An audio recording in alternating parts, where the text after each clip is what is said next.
I want to call this meeting of the Belton Independent School District Board of Trustees to order. A quorum of board members is present. This meeting's been duly called and posted in accordance with the Texas Open Meetings Act, Texas Government Code, Chapter 551. You'll join me in the pledge to the American flag.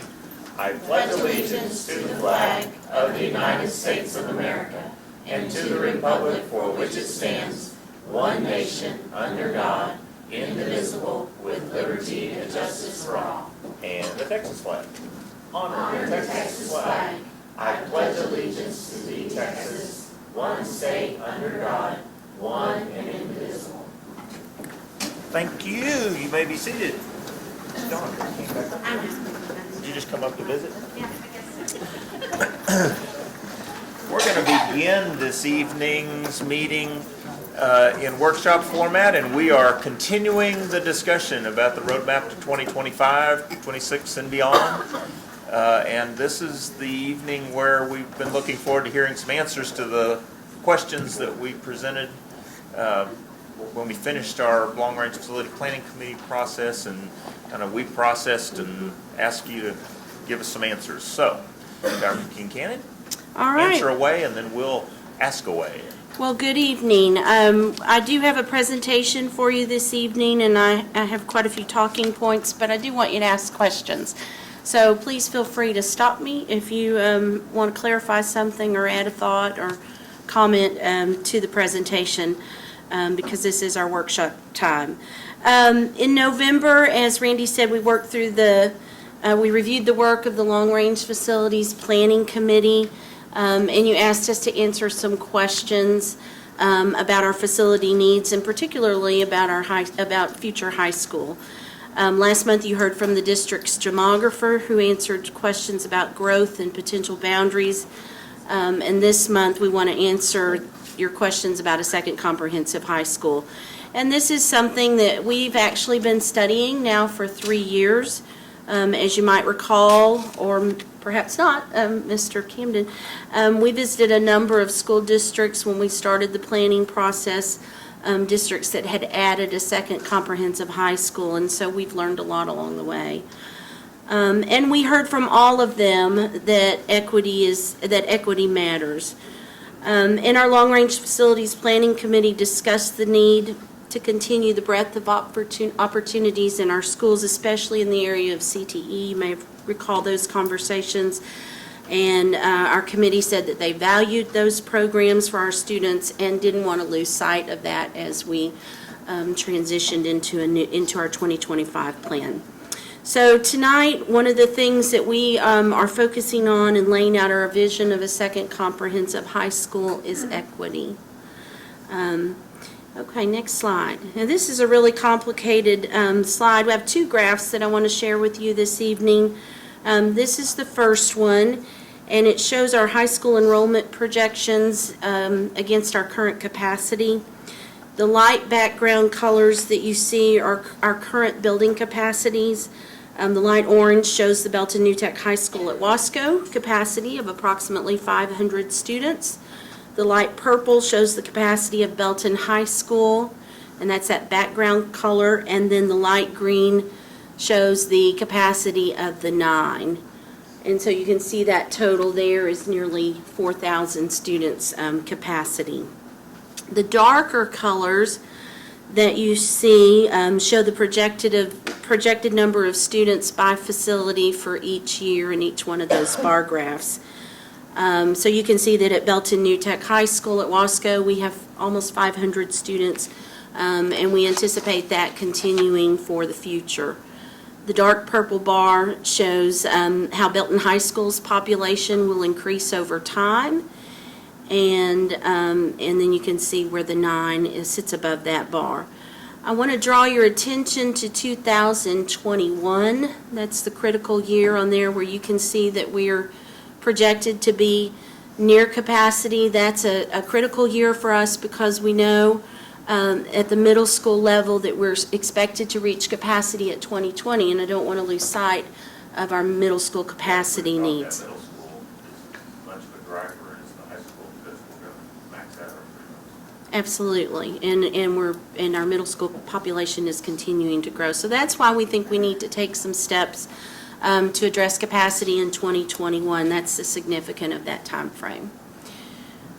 Okay, so then this is the second graph that shows what would happen with a second comprehensive high school. This is what it would look like.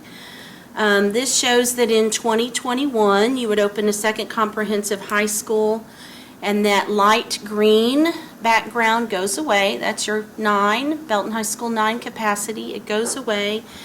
And the yellow bar becomes... And would return to a middle school. And that's when the functioning 9 campus. returns to a middle school, to be our 4th middle school. That would give us 2 in the northern part of BISD and 2 in the southern part of BISD. And then the yellow bar becomes your second comprehensive high school. So for the projections of enrollment at a second high school, we've made some assumptions. The first assumption is that a second comprehensive high school would open in 2021 with 9th and 10th graders, 2 grade levels. And that first yellow bar shows that high school opening with approximately 918 students. Then we would add in the next... Is that half of the 9th and 10th, or how did you... That determine? is. That was a Okay. mathematical formula that was recommended by Richard Lane, who was the consultant that we worked with. It's exactly half of that 9th and 10th grade class coming in. So just to make that equal, we just cut that in half. And then we'd add the next year, the classes would move up. We'd have a 3rd grade level, so you'd have 9th, 10th, and 11th graders in 2022. And then in 2023, you would have 12th graders on the campus. And then by 2025, you can see the enrollment of each of those schools. Of course, New Tech still has 500 students approximately, and your Belton High School and your new second comprehensive high school each have about 1,880 students. Another significant thing about 2021 is that it's in the middle of UIL realignment. And several districts have advised us. I think we can go to the next slide there. Several districts had, when we talked to them, had told us that it's really a good idea to open in an odd year because of realignment, so that you can play what's called an outlaw schedule in your first year of opening. Because you have 9th and 10th graders on a campus, you don't have your varsity completely built out, and you have the ability to set your own schedule and play the teams that you want to play before realignment for that campus goes into effect. Susan, Uh-huh. which campus would New Tech? Sorry, which campus would New Tech associate with? Yeah, we're going to get there a little bit more in depth, but they would associate with Belton High School. Okay. Yeah. So we're going to talk about New Tech a little bit more in a few minutes, but for UIL purposes, Penny, the New Tech population would be incorporated into our counts for UIL. So another question on the UIL number. Uh-huh. Is the goal to keep them in 2 different classifications? Because if they go in the same classification, they have to be in the same district, so we try to keep them from competing? That was not our goal. Our goal was just to take the population and split it evenly. Now, you'll see throughout the presentation, they don't end up in the same UIL classification with this vision, but we could do it any way you want. We could draw boundaries and set attendance numbers. But what you showed on the previous one was they were the same, not counting the New Tech, but with splitting the New Tech students both ways, it's going to be, we've talked about that in the past, that would be a nightmare logistically. Yeah. And transportation and all those things, so that's what changes significantly. I mean, eventually, they're both going to be huge, the largest classifications. They will in eventually, assumption. but you'll see for a good while that you'll have one at a 6A level and one at a 5A level, 4A growing to 5A, and then eventually they'll catch up. So here are the numbers. These are just this year's realignment numbers, and obviously those will change with future realignments by the UIL. But this gives you an idea what you might expect. So based on the enrollment in the fall of 2021, Belton High School would remain 6A for the 2022 realignment. So remember, we're submitting our numbers based on the 2021 data for the 2022 realignment. And New Tech High School would be 4A. The new high school would be 4A under that plan. And remember, those numbers only include 9th and 10th grade for that population. And then by... And obviously, those cutoff numbers will be different in 5-6 years than they are now, They will. too. So, I mean, that's the unknown. That's but the unknown. They go up a little bit every year. Those are set directly by UIL, but based on today's numbers, Right. here's what it would look like. And then by the time you get to that next realignment in 2024, Belton High School would remain a 6A high school. That includes the New Tech numbers, and the new high school then would move up from 4A to 5A. So I guess one of the, I kind of want to go back to Jason's question maybe, or made me think of, one of the questions we have is, do we want them both in the same classification so they're playing, yes or no? Or do we want to pull Belton High School down further so it's in the 5A? Well, that would, I guess, equal them out both at 5A probably. Or do we want to maintain the difference and just know that they're both going to be 6A in fairly short order anyway? Well, and I That's think one of those that's my philosophical next point. So we've done this before at the elementary and middle school level. So what happens when you bring a campus down in a fast growth district is your population grows back up, and you'll eventually Right. most likely end up with 2 6A high schools, or whatever UIL calls it at the time. So that really is, we would really look for some direction from you if you. It's really just the transition few years. It really A handful is. of years that's going to, what do we want? But eventually, we know we're going to have 2 large high schools, Yeah. no matter. And with this vision Yeah, we initially, do it at the high school. if you split the population evenly using the formula that Richard Lane used for us, you would not play each other in UIL. So that's a choice. For a few years. For a while. Yep. And that's a choice that we could make or not make, depending on how we want to do that. Gotcha. Does that make sense? It does, but I don't know if we've made the decision if we want them to be completely equal or not. But, I mean, Yeah. Right, that's the. whether that's you the whether you decision. control That's the boundary line to keep one smaller on purpose to where they're not competing against each other.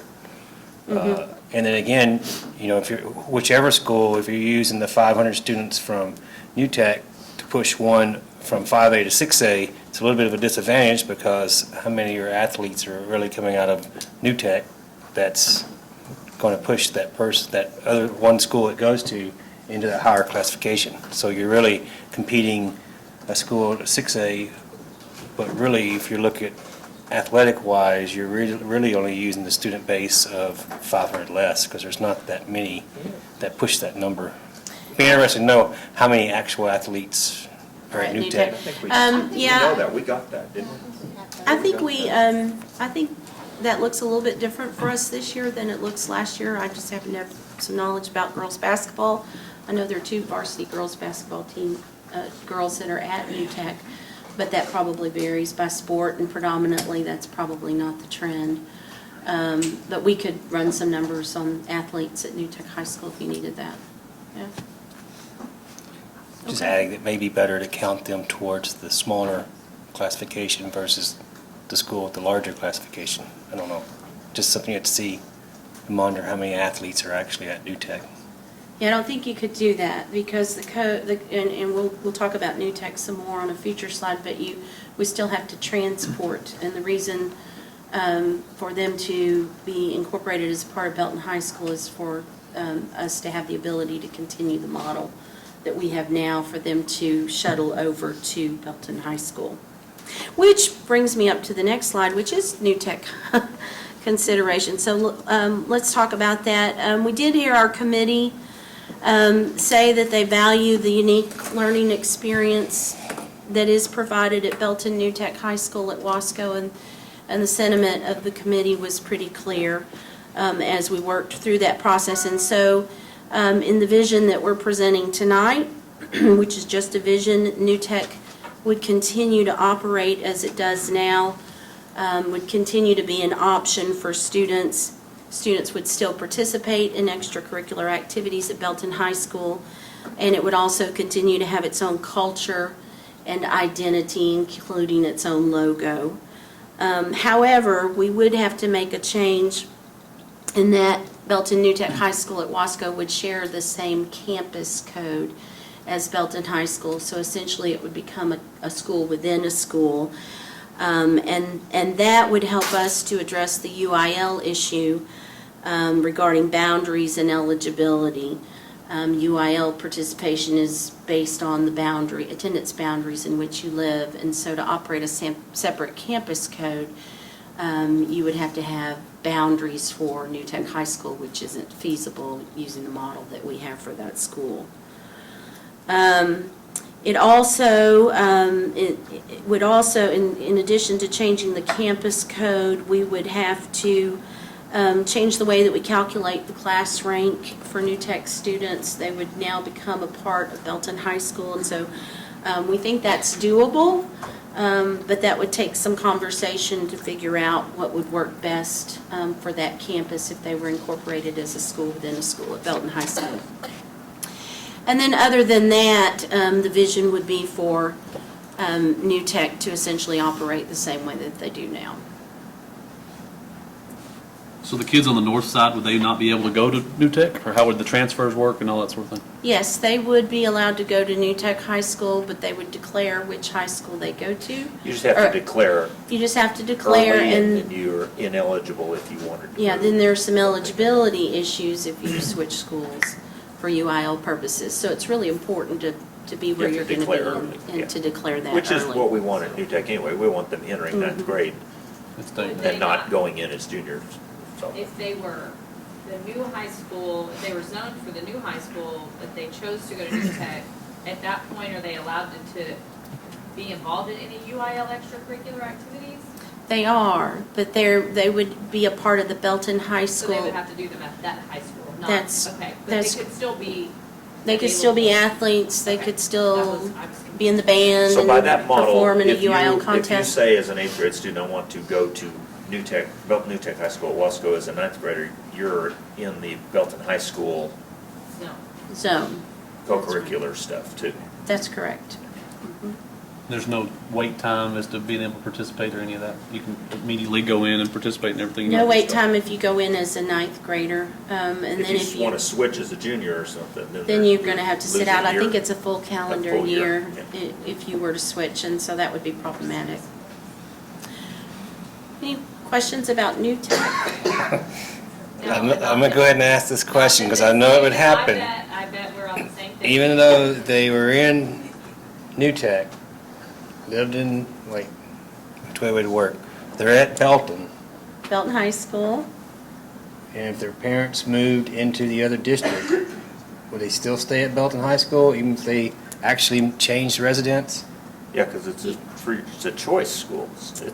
yeah, New Tech would be a choice school. Oh, that's not the right one. Let me Are you talking think. about New Tech, Jason, or are you talking about Open just in enrollment general? school. In general. In general?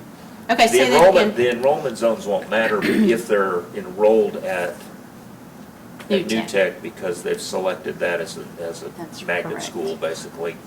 We don't call it that, but that's the way And they're it is not in other changing their districts. Right, as long educational as it's not placement. changing it. Right.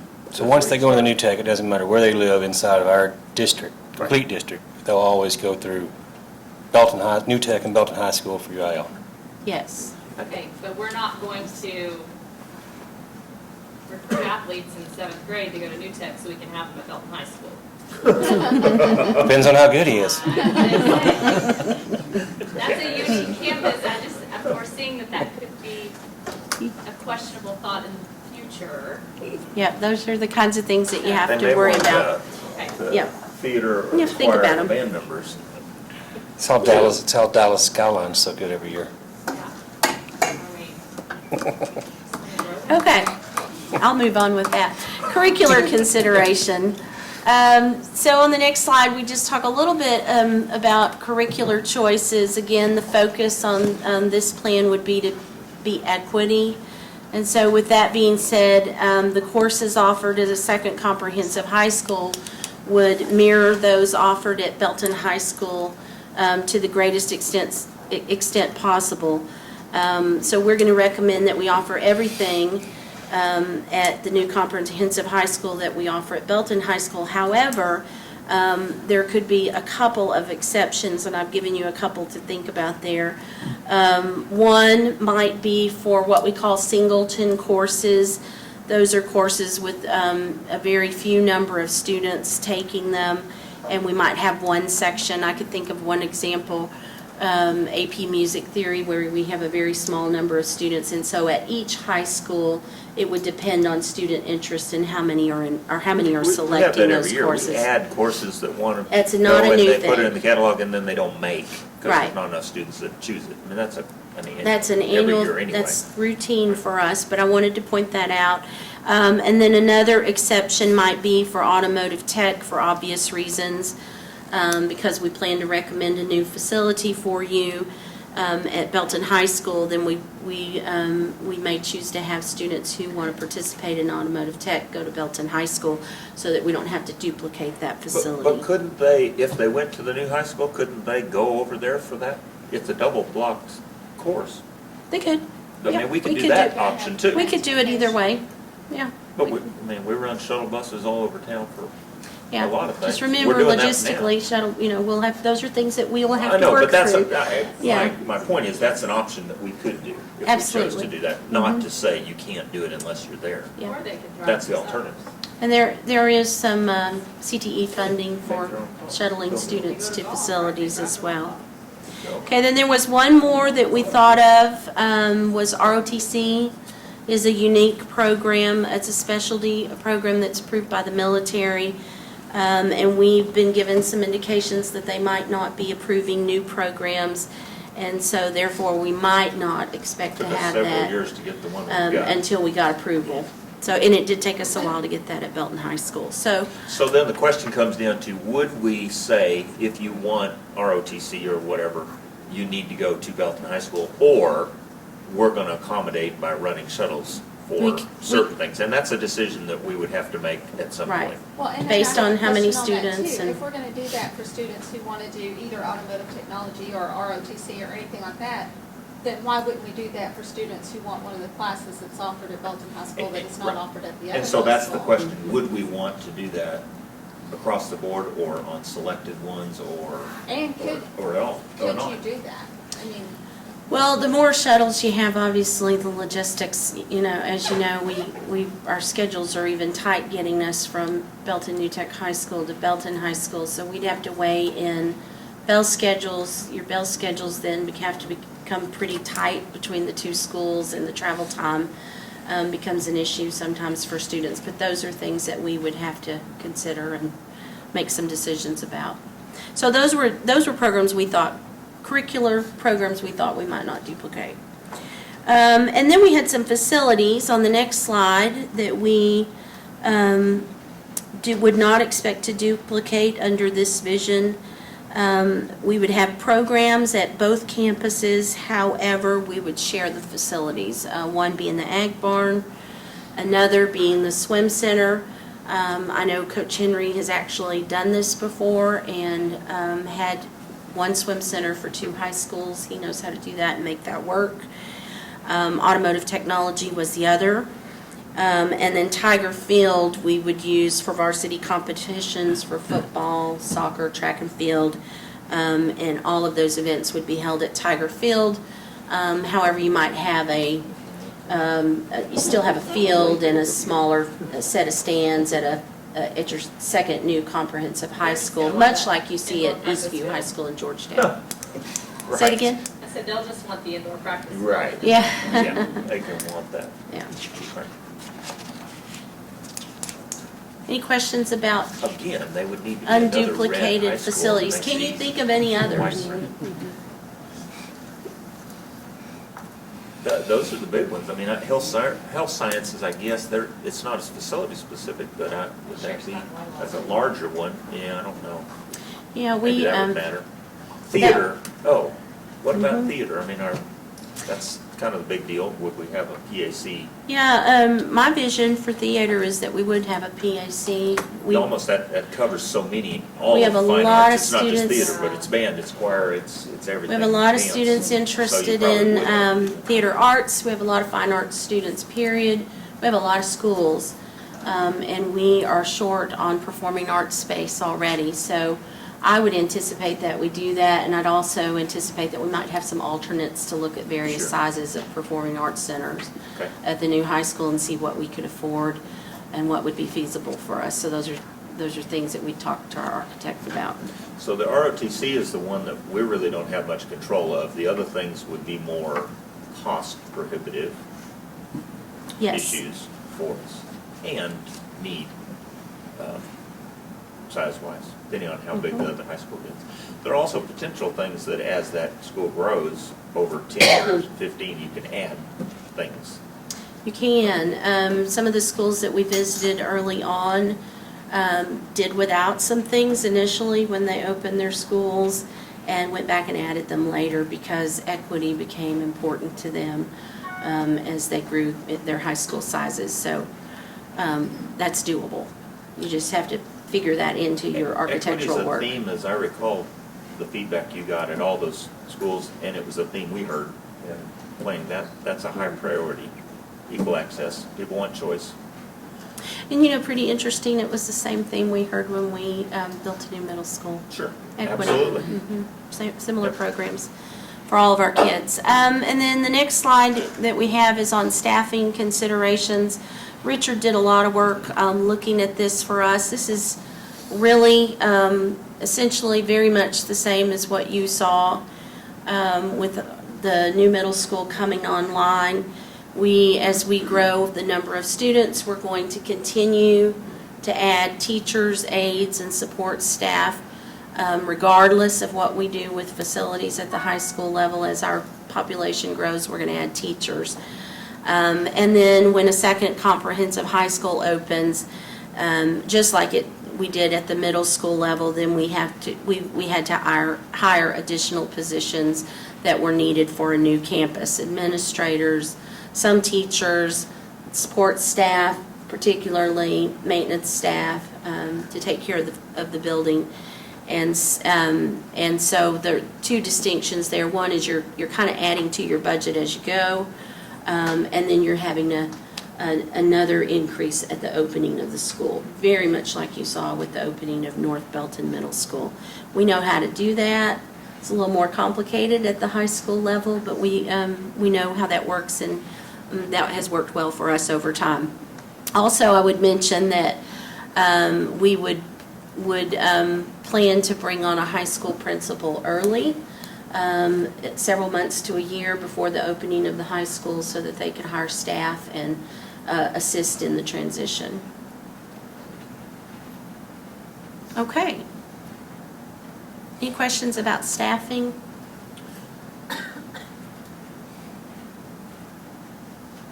No? Okay, and then, Is it safe to assume that there may be some staff who would teach at both schools, just like we do at middle school? I mean, we had this issue when we grew. That doesn't work. That It doesn't work great. very It's not well. ideal, but on some specialty things, I mean, we've done that with our fine arts folks. We may have to initially, but the goal is ultimately to have So- each campus have their own And that's- staff, and that really is Okay, what that works goes back to best. the size issue. If the new high school is too small, then it doesn't have the volume to be able to. We don't have the ability to staff it in such a way that we could But provide all the think curricular about, choices that we'd want to provide. Pick up a fine arts program, orchestra program, it's now grown huge, but, it started small, and so the orchestra teacher was traveling around town, and then we added, and then they split, and then they, it's evolved. It's kind of the same, just as we saw in middle school. As we added middle school, we split staff at times. It wasn't ideal, obviously, They're growing has some pains, dynamics, but obviously. it's part of it. I think that, the teachers are fairly easy because your master schedule generates the teachers. It's just a numbers What game. becomes trickier is your support staff, and the number of students that you serve, and how much support staff you can add to serve a smaller number of students adds to the total operating costs of that campus. So you have to be cautious. With New Tech, we could certainly use some more help there, but we have to watch our expenditures there, and so smaller campuses become a little bit more inefficient for us, and so. That's why small school districts spend more money per student than Right. we do, for example, in larger districts. There is some economy to scale. I mean, it then gets not so good when you get too big. Obviously, you see that in the big districts, but that would be. Okay, and so then, just a summary slide here, I think, which basically says everything I already said. Focusing on equity, we need high school capacity around 21, 22. And we could open with grades 9 and 10 in 2021. The new campus could be built with capacity for that projected growth. And New Tech becomes a school within a school for TEA and UIL purposes, but continues to operate as predominantly as it does now. Our goal would be to duplicate nearly all programs at Belton High School, at the second comprehensive high school.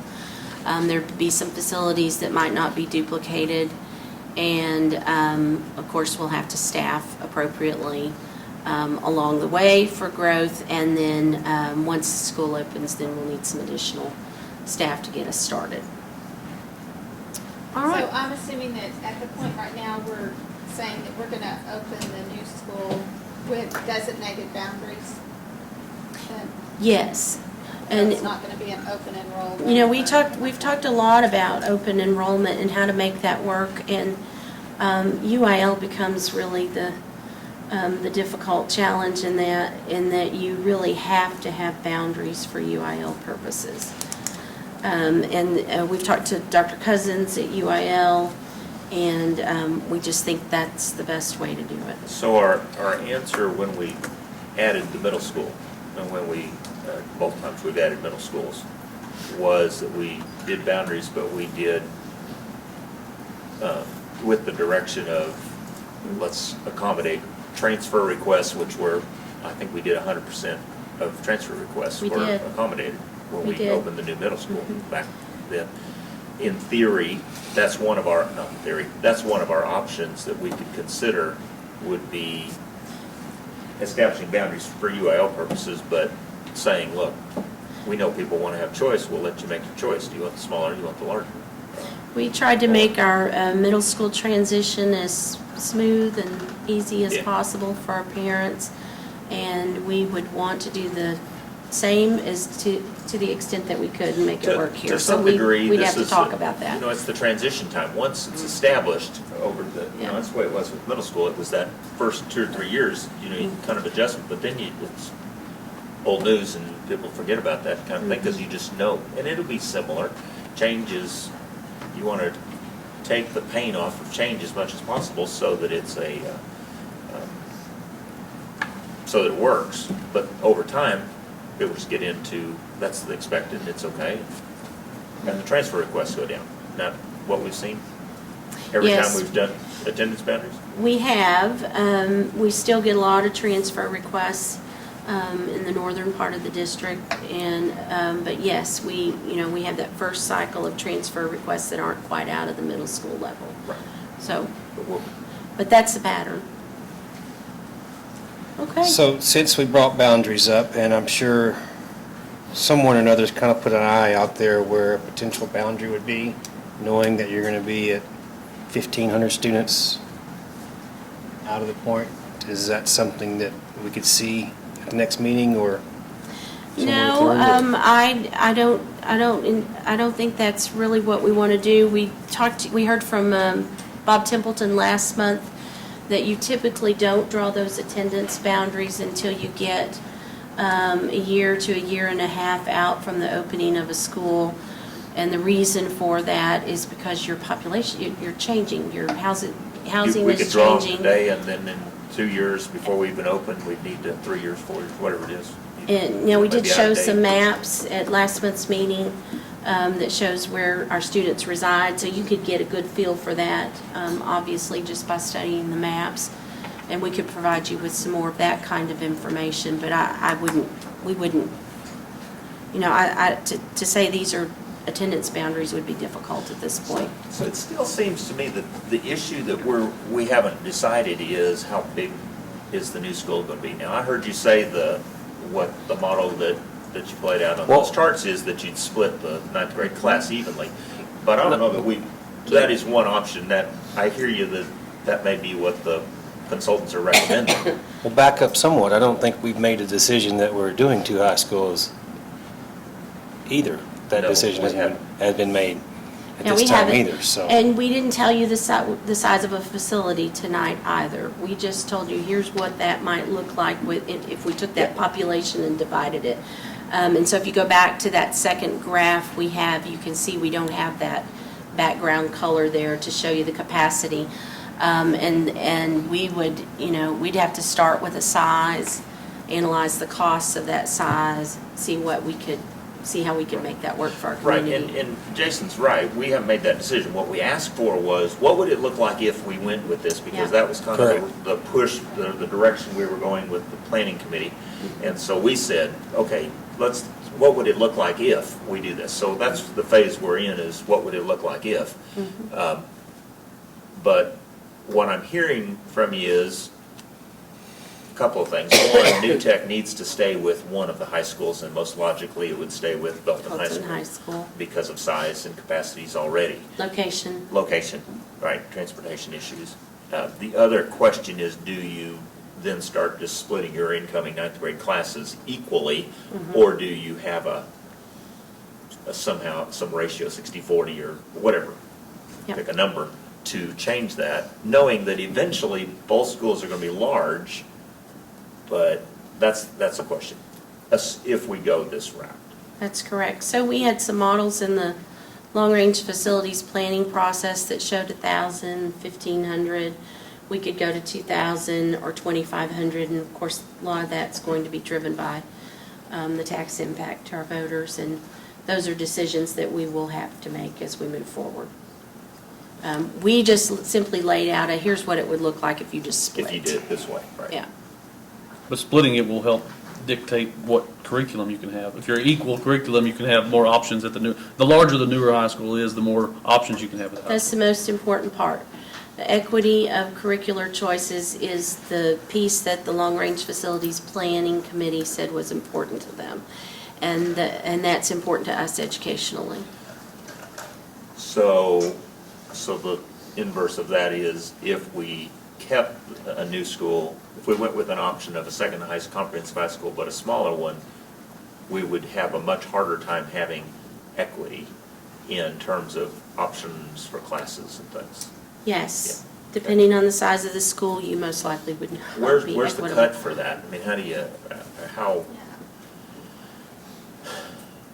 how much of a variance can you have and still have equity, I guess is the Yeah, question. I don't know the answer to that question. I'm sure you could have And some. maybe the question is, how big do you have to be in order to have those courses that we consider to be not required, but strongly desirable, so we wouldn't, for equity reasons, we'd want to have them? How big of a student body do you have to have an orchestra program or an engineering class or a whatever? It's all Those kind of driven, things. it's all driven It's a on numbers student thing. requests, and it's a numbers thing, and we just have to run the numbers and see what we came up with. When you talk about dividing teachers, it becomes more difficult, a lot easier if you can split by how many sections a teacher can teach. So there's a lot of math that's involved in it, but we could run it any way you like. This is only one model. Just looking at this chart, I'm reminded though, the issue still is, this is a transition, whether it's a 5-year, 10-year, or 15, whatever time frame you want to pick as the transition. What Bob Templeton's shown us is, we're going to be huge, and you project those numbers aren't slowing, the growth isn't slowing down, and so we're Yeah. really just, where are we going to end up in? We've been saying 2025, which is now sooner than it was when we started having these conversations, obviously. But, where are we going to be in 2030 is, again, Yeah, remember Big schools. I believe Bob said our 2029 high school number was Right. 5,000 Right. high school students. that's why I say you get to So it's not a 29 or 30, matter it's of, huge. gets pretty big, pretty fast. And we don't have much hope of slowing that down from what I see driving around the area. What other questions, thoughts? I go back to the graph that one just before that one, but in 2025, we're still only just under 300 students over capacity. So, in my mind, is that the right year that we're looking for? Is the roadmap far enough, and do we need to make the transition quicker? Because the problem we're going to have is getting a bond passed that's going to increase our tax rate, basically nearly capping out our tax rate when we're asking this bonds a year from now. And if you're going to be able to increase your tax rate, I think 28 cents is what, somewhere in that area, 25 to 28 cents? Or Not is it, that high. No. No. where are we at now? You can't go that. I would say around 20, where's Bill, 2022, but that's a moving target, That- as you know. We still haven't gotten the Supreme Court ruling and the legislature's Yeah. response, and so, I mean, in my mind, but you're right, that's next year, but realistically, we're gonna have to get through the 2017 legislative session where there's some equity, taxpayer equity. We have to assume that there will be some movement towards taxpayer equity, and so it won't have as much of an impact. No, But- and- And so we'd have to go like a November. Jason's 2017, point is but valid. The high school is timing. not the driver of It's, the 2021. middle school is the driver. It's the middle So school. the question is, do we, more achievable would be tax rate wise, is going ahead and planning for the fourth middle school that can be added on to and into a high school later and stretching this plan out to where your tax base grows more and maybe there's something happening in school finance to where you have money to build buildings versus putting it all on local taxpayers. Is that something maybe we need to stretch the roadmap from out a couple of years to? So are you saying make it add win. portable buildings to the middle school? Is that what you're saying? No, I'm saying staying in the current situation we have now. If you look at your capacities at 3,900, 3,971, basically 4,000. Even at 2025 to enter our roadmap, we're only over 290-something students. Is there a way of accommodating that by going ahead and, in a bond that's coming quick, going ahead and doing another middle school, Do the middle school and then eventually later converting it to high school? knowing Is that the plan we realistically, had? you're Yeah, I was going you're to say, scary. that's the plan that we We've did had that have. plan. But We- your we scary did have number that. is the year 2030 when you hit Something's got to happen. But the 5,000 problem- students. I guess the Okay, problem with that for me is what we kept hearing from the planning group, is all those folks who came is, our high school's too big now, 4,000's outrageous, too big, and so we don't want to get there. Now. You'd also have 3 middle schools in the north and one in the south. And there's a So you'd be problem. busing a lot more students to the north to make that work. Ooh, that's not a good scenario.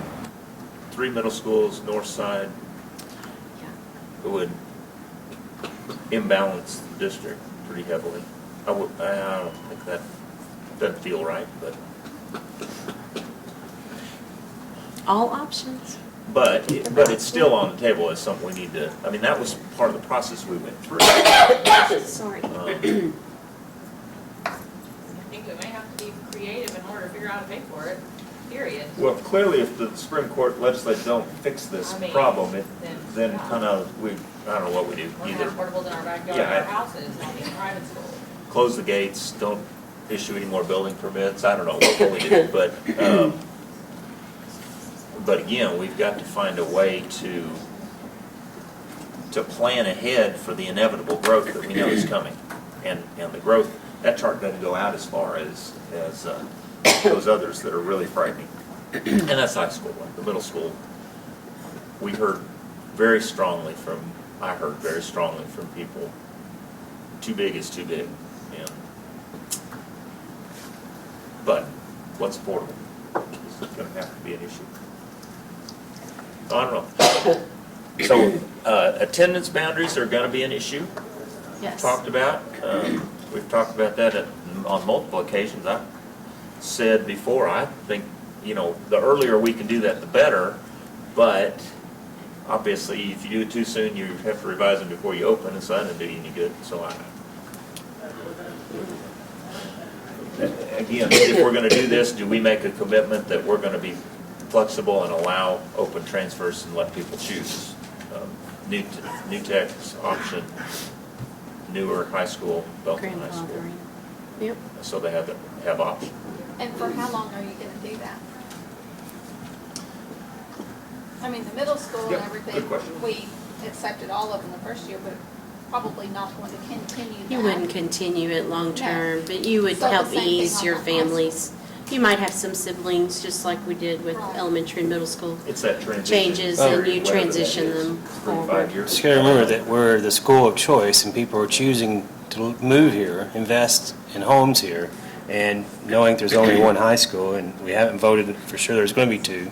As soon as we vote and decide there's gonna be two, you're gonna start seeing the shift of where they're buying under their perception of what's gonna be the better school, whether on paper it's the better school or not.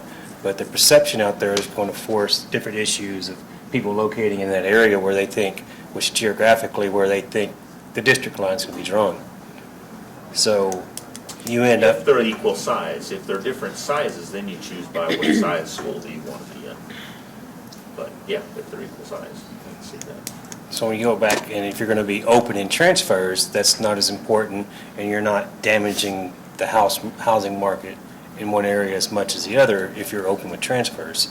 And you have to put a time frame in there. If it's a time, if your kid's already enrolled, grades 3 through 12 or something like that, then you allow that transfer process all the way through. But ones where you stop when they come in new and already make that choice to live here, the I time frame. also remind you that last month we talked about middle school feeder patterns too with Bob Templeton, and how you could have middle schools feeding into the same high school, so there'd be some continuity of your programs from middle school to high school. So those are other things that you'd want to consider when you think about the size of a new high school, which is what drives us to equal high schools equity.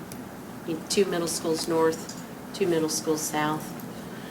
Draw your attendance boundaries for the middle school and then feeder them up to the high school. You know, that's it. I want to come back to that, circle back around, is when we're, that other option, which we used to have. Well, let's build the middle school and then eventually convert it.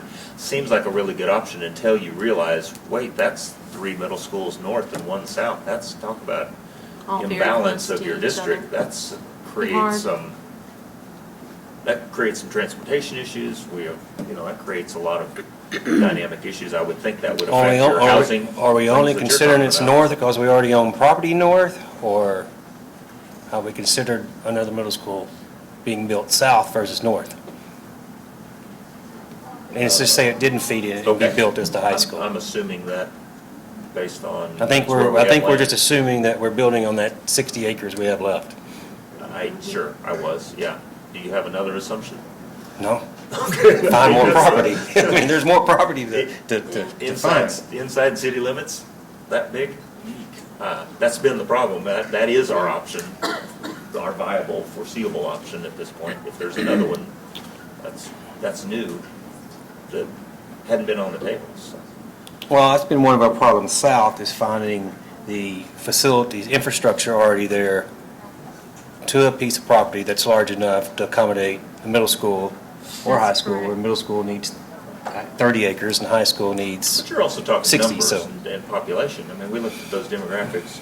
Was it last month that Bob came back and didn't have the scattergram is, and all that? mhm. that But thing? even elementary sites are more of a challenge with infrastructure Yeah, sites yeah. that are ready for us to purchase. Those are hard to find. But we have options on elementary sites. We do. Good We news, do. all over, all directions of our district. That's good news.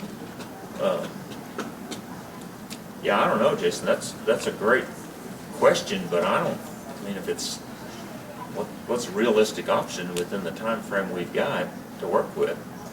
I think that's one of those things that has been assumed for a long time, but has never actually been designated as this is where it's gonna be. So, and, maybe there are other options as far as locations that we need to look at.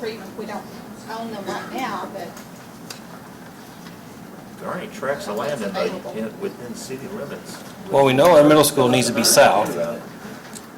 And Right, right. I didn't hear you, Mike. You also had the 9 that, the plan was that didn't become before middle school. That's correct. And remember, building at middle schools are about $50 million now, according to the projected fees, and we know those are coming in at that price. And the high school number is, High school numbers, depending on what you add Depends on into how it, are big. pushing 100 million or more, depending on what You kinds don't of do all those facilities you have. stadiums and all those things extra, holds it down. but- So to build Well, both of those would be, We're kind of circling back around the financially process we've been impossible. through the last year, literally. But it's what are our options available? what, do we have a timeline that we need to make this, I know we have bond issues that are coming up that are pushing us, but what is our timeline that the decision has to be made whether we're staying on the campus we're at or we're going to the second school?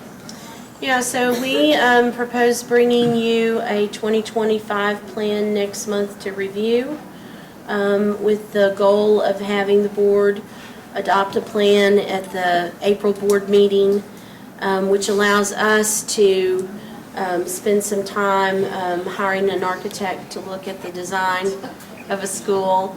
And we've got some work to do with the city of Temple, if that's the location, because they're Sure. in the process of changing some roads out there, which impacts our current property. So And we've we got some wanna- site planning to do. Will And brought we need that to get up an in terms of architect on board for timeline. that. Talked about that last month in terms of, Yeah. and it's work. Jason, as I recall, you were the one that were kind of saying we ought to make that decision this spring, and we agreed back in, what was it, November, that March, April would be our timeline for that. We actually said, well, are we ready? One of the things we also heard from that committee pretty strong was, just decide, just do it, so we know.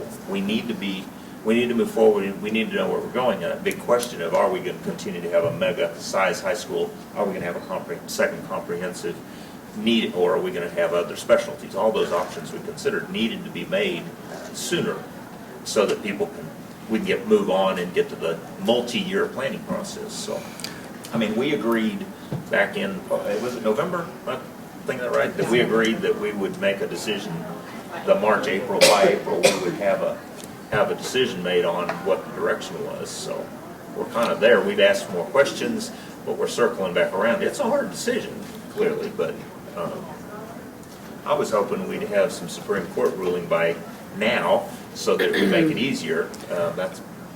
Maybe we'll have it by the end of March. They'll So- come out after the primaries. How much time do we have? Real short question, you don't have to have an answer, Yes, sir. but if we stayed one comprehensive high school, what are the main issues that we said we needed at this campus, since we have someone attendant in the audience?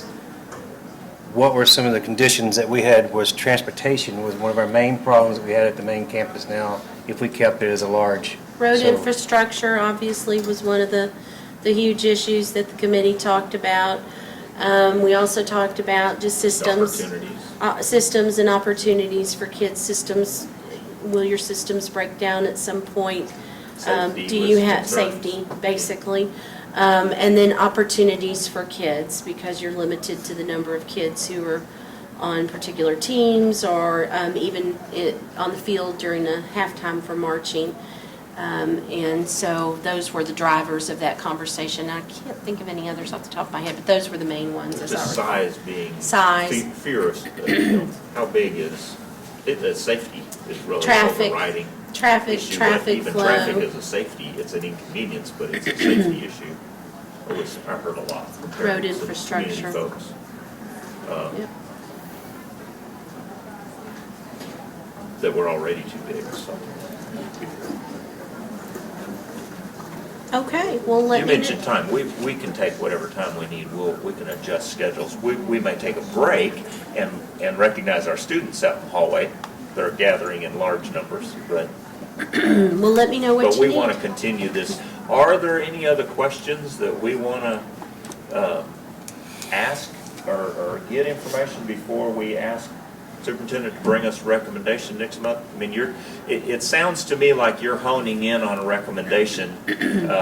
Every month, it's been a little bit more. We had lengthy discussion last month about demographics and numbers and all, and from then to now, I've heard some narrowing in. I think we are, and we, Finally. I think we've exhausted all the topics throughout the long-range planning process, and so some of the things that we're talking about tonight, we've talked about a couple of other times and throughout the whole process. So I think we've exhausted the topics. It's really just a matter of choosing a plan.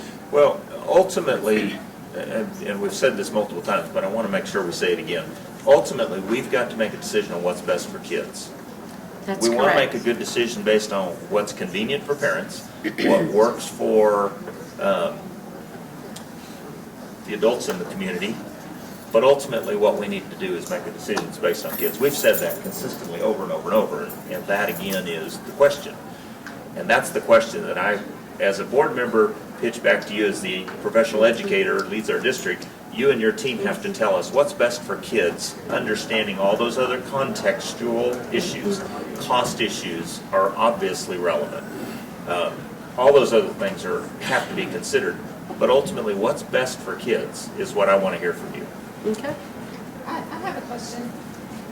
And it may be irrelevant, I'm not really sure, but as far as the district and how appealing it is to those that are moving in, is a two-high school going to make us less appealing or more appealing? I don't think I could answer that question. I think that would depend on each individual and what their preferences are.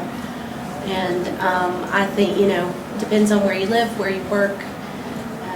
What do you want? You want it to be And more? what programs you want for your child. You trying to slow grow? Yeah. That's an interesting question. If you Just want a curious. mega high school, then you You want a heard, mega high school. you If heard you want a some smaller high parents school. talk about all of the We opportunities. heard the majority of people saying they wanted smaller. that but- we have at Belton High School, but you also have folks who want the smaller option, which is why New Tech High School it remains a viable school for us for the future. And it really is about personal preference and your traffic patterns to and from home and where Well, and you that's live. what I heard in those meetings Yeah. too, is yes, I heard a lot of people who were adamant that they wanted two high schools, but I heard a lot of indecisiveness in those meetings too, all the way to the very end. And, I mean, I've gone from one to the other and back, and there are so many good points about each option, and each option has its negatives also. So, I was just curious. That's correct. Okay, any last questions or directions? I guess next month we'll look forward to hearing what the package proposal Proposed is, at plan. least moving forward, and we'll consider that. We'll talk about it at length again next month, I'm sure, and then we'll consider it for a month, and we'll see how our discussion goes, whether we need to have a special discussion time or whether we then action on it. Okay, Let me, very it is 5:59. What we're going to do is take not a real break, but a pause so that we can let the flow come in. We're going to adjust our schedule a little bit and hold our closed session until after we recognize a whole bunch of students. So if you'll open the doors and let them in, take the time to do that, because this is time to celebrate. And we encourage you to stay for the rest of the meeting, but we also understand that if you want to get your recognition and move on down the road, we understand that, especially students who want to go study, right? Okay, we are going to do a little out of order, and we're going to do our Big Red Community Partners first, because we've got, is that right? Yes. Okay, make sure you looked at me like maybe I got that wrong. So if you'll bear with us, we're going to, Kyle, would you get us started?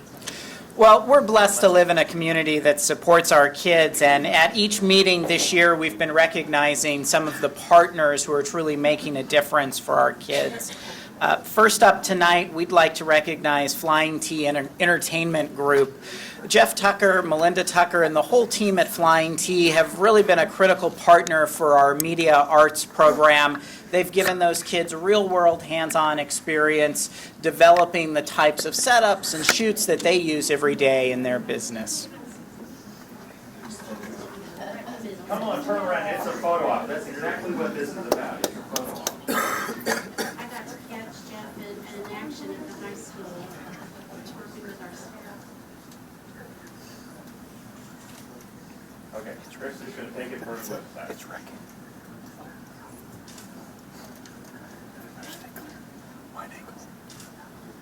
Thank you all for supporting our students and our schools. It's a big deal, it makes a difference, and we really do appreciate it. It's a neat opportunity for us to recognize you all. So, thank you for coming out.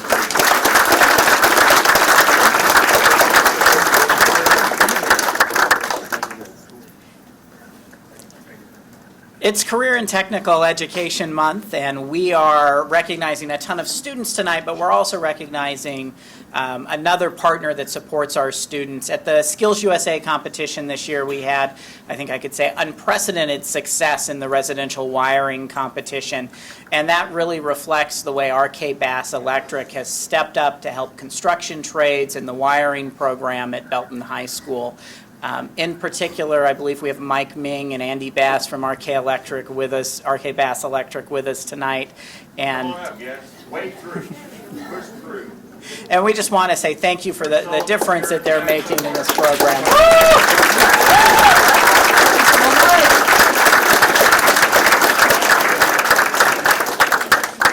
Craig, here, get up here, Craig. You're part of this deal. Come on. Because it's significant. Well, Willie walks through that. He walked down. He's going to the other door. Okay. Okay, not only is this, Craig takes care of our students and gets them in here, but they make the awards, so.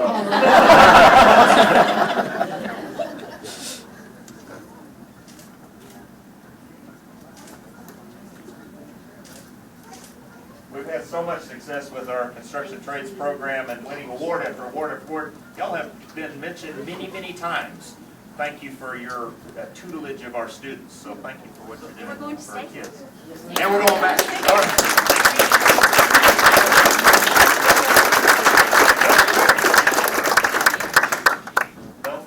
Okay, now let's back up and let's start with the all-state choir members.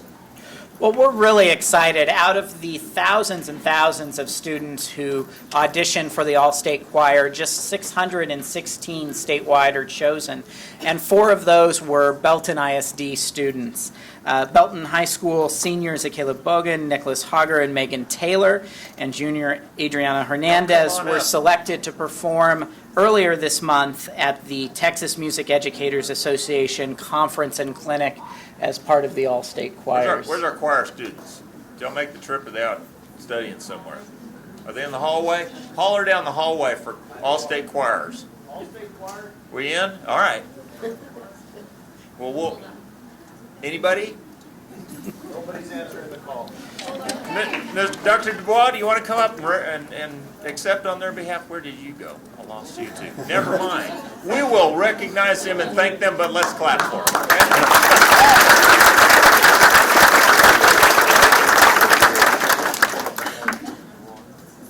Okay, well, so let's move to our boys and girls swimming district champions and state qualifiers. I know they're here. I saw some of them. Come on up. This is the 4th consecutive year that our boys and girls swim teams have been district champions, and their performance at the district meet was just commanding. The girls finished first in 10 of 11 meets. The boys won district championships in 4. And that really foreshadowed their success as the season continued. At the regional meet earlier this month, sophomore Noah Henry finished first in the boys' 100-yard backstroke. Sophomore Kelsey Johnson took the regional title in the girls' 100-yard breaststroke. Johnson, Maddie Finley, Maggie Murphy, and Savannah Henry teamed up to win the 200-yard free relay as well. And the cool thing about that relay win at regionals is that this is the first time that Belton High School has won one of the relay events at the regional meet. So all of those regional gold medalists qualified for the state meet, which was held this past weekend in Austin. And based on their times, Noah Henry also qualified for the 100-yard butterfly, and the girls' relay team also qualified for the 400-yard relay. Okay, I know y'all know how to pose because I've taken pictures of you. Y'all pose really well, so get into the pose. And while you're smiling, we want to talk a little bit about you some more. Parents, take pictures. What a great, yeah, okay, there you go. Step up, step up. Don't run over Penny.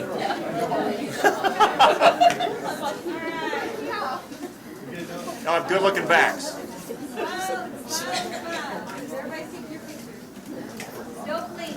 All right, we took a significant delegation to the state swim meet here this last weekend. What an awesome experience. We're proud of you for representing Belton community and Belton ISD and Belton High School. And wow, and Belton New Tech High School. We have Belton New Tech High School students. 18, oh, thank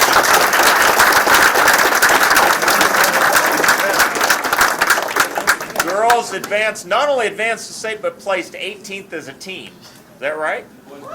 And and the boy, all by himself, was 29th place team. That's incredible. But times were down and records were set and life is good in Belton swim program. What else do we need to add? All right, thank you guys. Congratulations.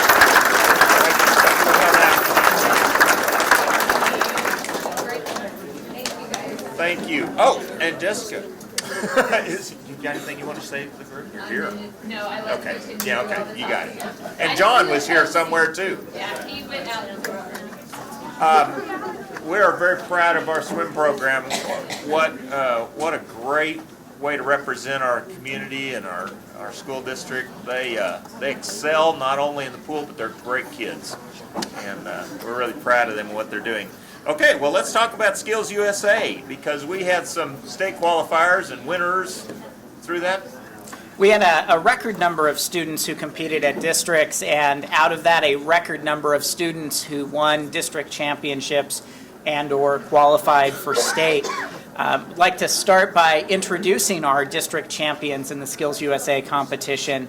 That includes the television production team of Serena Castor and Phoenix Phillips. Come on up, yes. If you're here, you need to come up and we're going to, okay, some will not be here, and we're going to try to funnel certificates to you and stay up here for your picture.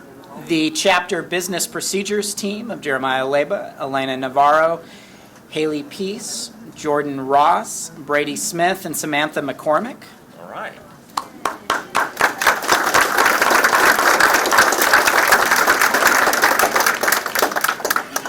You know, if the coaches and sponsors want to come up with your group, that would be great too. Save us some time. Unless you want to be the one taking the pictures. Y'all, great. Set the tone. Everybody else will follow you. The Culinary Arts Quiz Bowl team of... Do them all. Oh, what are we doing? What do you want to do? You want to do one small or a whole group? Let's do the whole group. What? I can't see. Okay. Small, Chris, we're going to smile. You'll smile.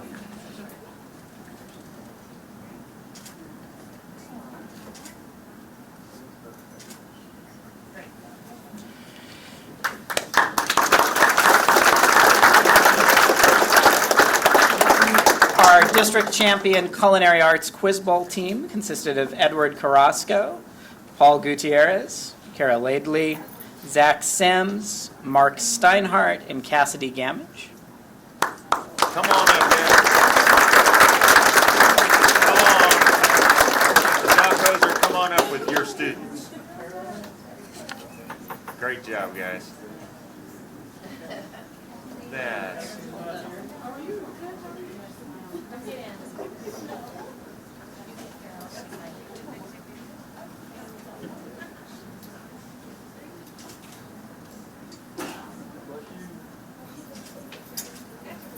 And you're advancing to state.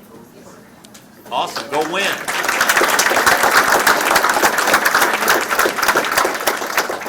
Khalil Perry and Alyssa Vargas Leon are our district champion audio radio production team.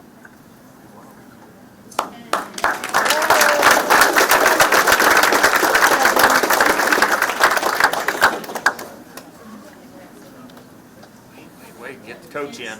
Come on. It's important to have those coaches in. They make good stuff happen.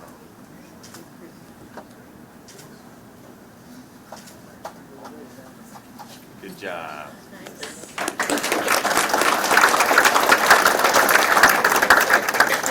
Our Teamworks team of James Erb, Zachary Hernandez, Dylan Vuong, and Joseph Herman were district champions. There you go.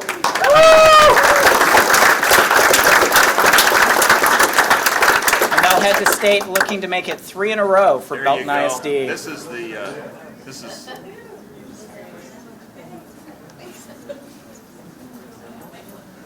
Yeah. They want to be up high, get up high, man. That's cool. Anywhere y'all want, you're champions. Yeah, that's it. You got it.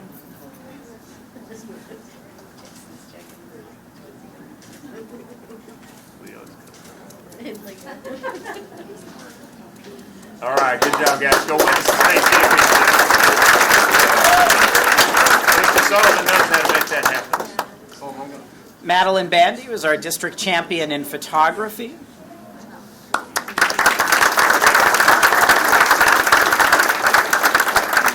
This Mark Fitzwater coaching it. Oh, get in there, Amanda. Come on. Get in the middle.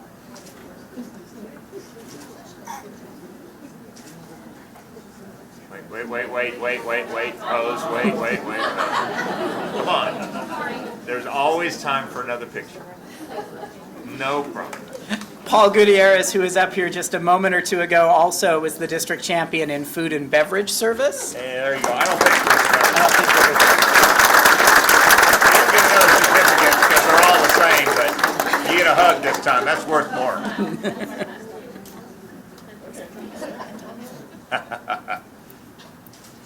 Two-time champion.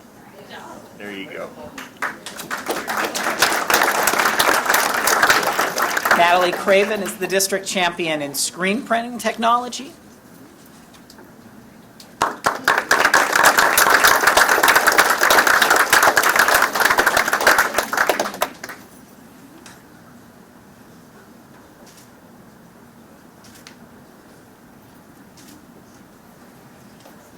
Andreas Zapata was the district champion in carpentry.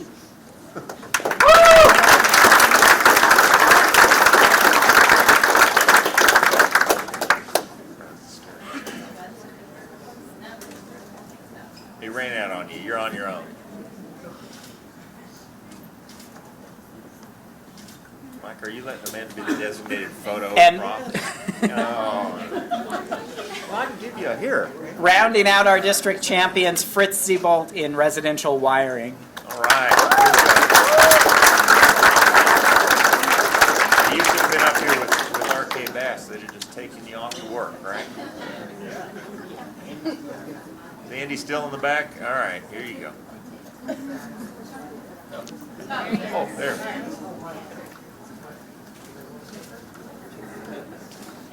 There you go. These guys help coach it up. Here you go. This is cool. Come on, man. Yeah, this is good. This is good stuff, man. Here we go. And get in there, Amanda. There you go. Balance that. There you go. That's what we like.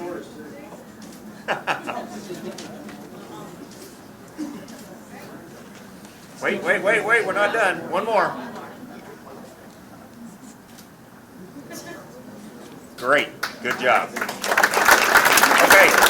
So that's a really good representation of what we talked about earlier. This community partners making it happen, getting real instruction from folks in the workplace, and the results show up. We had 3 blue ribbon students in automotive technology. They're Cameron Taylor, Madison Callista, and Benjamin Pinico.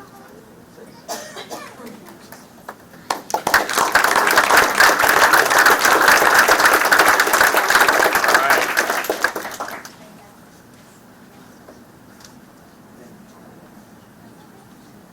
Good deal. Mr. Bounds has got it going.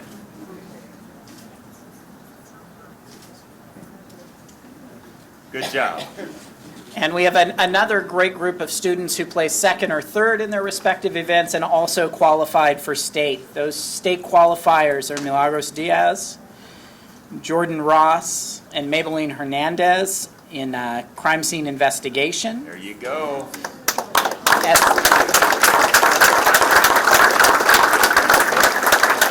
This is the other team that is defending state champion. There you go. Oh, what happened? Oh, that's right. You don't get another one because they say the same thing. We figure one certificate per person, you know, you multi-winners.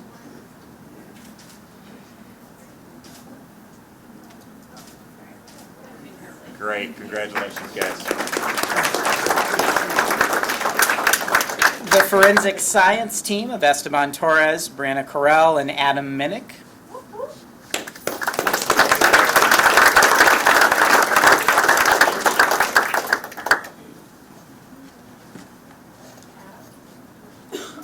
And we also took both second and third in forensic science. Kaylee Adkins, Elena Navarro, and David Roop were our second forensic science team to qualify There for you go. state. Y'all come on up. Let's get the forensic science crew all together. Are they here? Not here.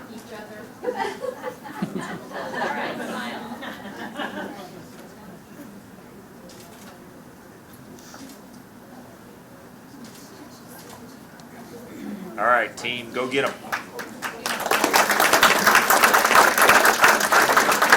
Garrett Sorens and Tanner Wynn qualified for state in audio radio production. All right.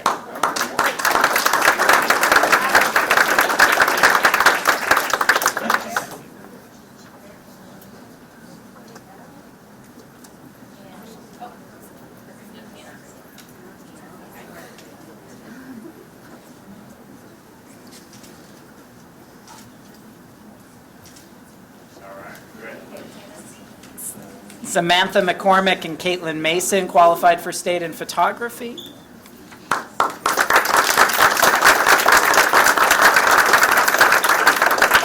What was your picture? What's your photo?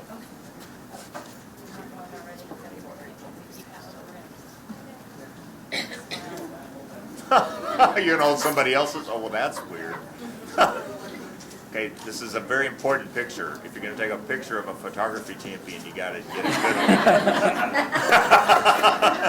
good one. Good job, congratulations. And finally, Caleb Butzler also qualified for state in residential wiring. All right.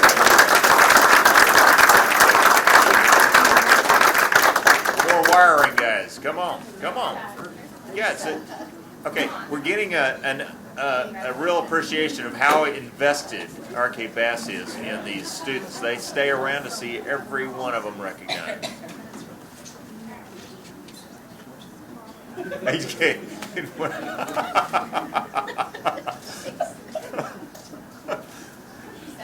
Good job. Guys are heckling Andy in the back. Okay, who else? Are we done with that group? That's that group. Okay, well, before we get off to Skills USA, Amanda Nesser, you were in the crowd. How many did we have total this year participating in Skills USA? We took a little more than 50 district contests. Great. About 33 are advancing to state. So last year we had 11, is my memory? So we're over about 50 or so, and 70% of them are advancing to state? Yes, almost every one of our programs is participating in Skills USA. That's a phenomenal result. Many of these programs, I think it's notable that many of these students, this was the first time that we had it, most of them, I guess, the first time that we had entered and we won. That says a lot about our coaches, the quality of our students, and the program that we're producing. Great opportunity. Look forward to recognizing some state champions. When is the state contest? I've forgotten. It starts March 31st in Corpus Christi. Okay, so we'll see you in April with some state champions. How's that sound? Great. Okay, well, let's recognize some Business Professionals of America state qualifiers. Is that right? Is that what we're up to? That is. Last month, we had 6 students who qualified to attend the State Business Professionals of America Conference. Those state qualifiers are the Administrative Support Team of Aubrey Gonzalez, Kayla Faust, Kelly Huckabee, and John Agron. Aubrey also qualified for state in fundamental word processing, and Caden Utley qualified in fundamental accounting. All right. Good job, guys. Multiple qualifiers. Look at that. Everybody's present. Good job. Scrunch in, take a picture, and smile big. You're champions.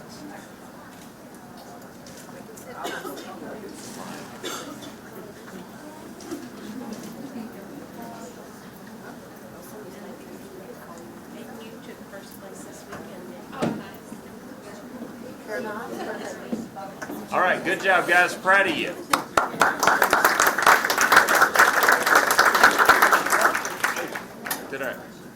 Is that all that group? I want to make sure I'm. Okay, so now we're at the Family, Career, and Community Leaders of America state qualifiers. While our school qualifying students weren't able to join us tonight, we do have our sponsors for us. Some of our students have made it. Yay! Come on up. Our state qualifiers are Come on. Land and Randy Harris qualified for the chapter service project. Qualified for fashion design. Emily Starr qualified for interior design. Emily Bond and David Watson qualified for focus on children. Ashley Meyer and Jamie Smith qualified for the national program in action. Great. This year, earning them a chapter award. Wow, that's great. Great. Is your mic on?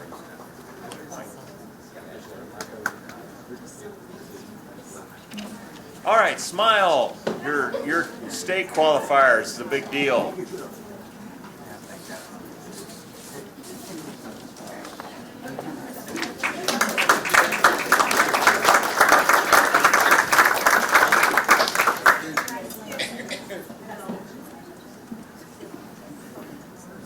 Okay, next we have the All-Region Middle School Jazz Band. We're really excited that of the just 20 slots available for the All-Region Middle School Jazz Band, we had 3 South Belton Middle School students who claimed slots. Josh DeHart was selected as the second chair alto saxophone, Tabitha Richardson as the third chair trumpet, and Patrick Hanna as the fifth chair trumpet.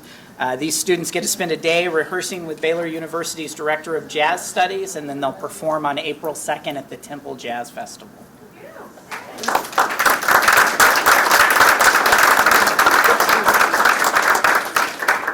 that's a big deal. Proud of you and excited about the future. Congratulations. Good job. Huh? All right. Okay, now let's recognize some Rotary educators. We're going to start with the Belton Rotary Educator of the Quarter. All right. We are extremely blessed to live in a community with great teachers that support our students and educate them each day. So we'll have 3 wonderful educators to recognize tonight. And first up for Rotary Educator of the Quarter from the Belton Rotary, Hope Orsag. Hope is being recognized again by the Belton Rotary Club for her outstanding service to Belton ISD. And Hope is a 3rd grade teacher at Chisholm Trail Elementary. Miss McMurtry, come on up. Yes, don't be shy. And she's in her 14th year in education, all of which have been in Belton ISD. In addition to her 3rd grade teaching responsibilities, Ms. Orsag is the grade level leader. She serves on the Gifted and Talented Committee and oversees campus interventions. In Hope's classroom, students solve real-world problems utilizing a hands-on approach, and they make connections with abstract concepts through dialogue with their teacher and peers. Elizabeth McMurtry, principal at Chisholm Trail Elementary, states. Is that funny for you? Yes. Did you ever practice that? Yes, I did. So, see, this is a good one to break the ice This is with. a great first one. Yes, for you. yes, it's actually easy. First one. So, Miss McMurtry states, Hope builds strong connections with her students, and these relationships last beyond the school calendar. She is also a natural leader who others rely upon for guidance. She is very deserving of this honor. So Congratulations. congratulations to Hope. And have you already had lunch with Phil and Merle. Phil and Merle? That's a big deal. That's the real primo prize, right? I can't tell you what you have to look forward to. Oh, wow, we don't need to hear about that. Congratulations. All right, and for our first Rotary Educator of the Month for January for the Temple Rotary, Sarah Pyle is being recognized for her outstanding service to Belton ISD, and Sarah teaches 3rd grade at Sparta Elementary. She is in her 25th year in education and 13 years with Belton ISD. Ms. Pyle is known for her positive attitude and willingness to help others solve problems. She's a team player and works diligently to plan math and science instruction for students. She's built strong relationships with her students and their families through good communication regarding their academic progress. Sarah is especially gifted at reteaching difficult concepts to small groups of students through hands-on instruction. And Julie Manley, principal at Sparta Elementary, states Sarah is an outstanding educator who works long hours planning her instruction to meet the needs of her students. She's also a learner who seeks out opportunities to grow professionally. Ms. Pyle is very deserving of this recognition. Congratulations.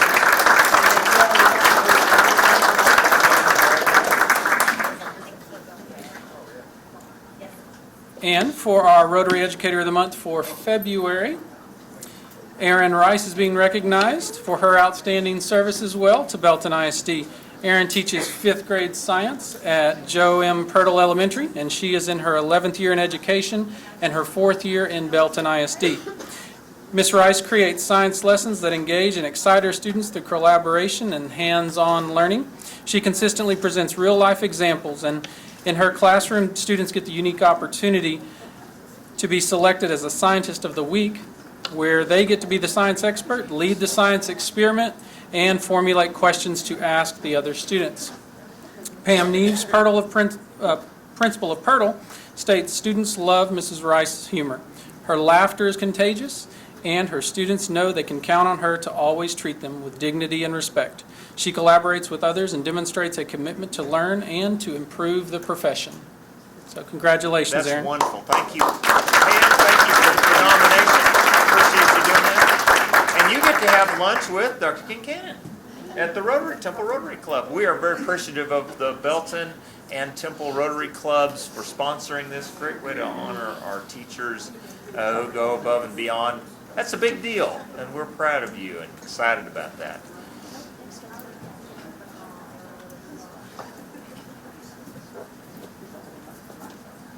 And now I'll defer to the superintendent.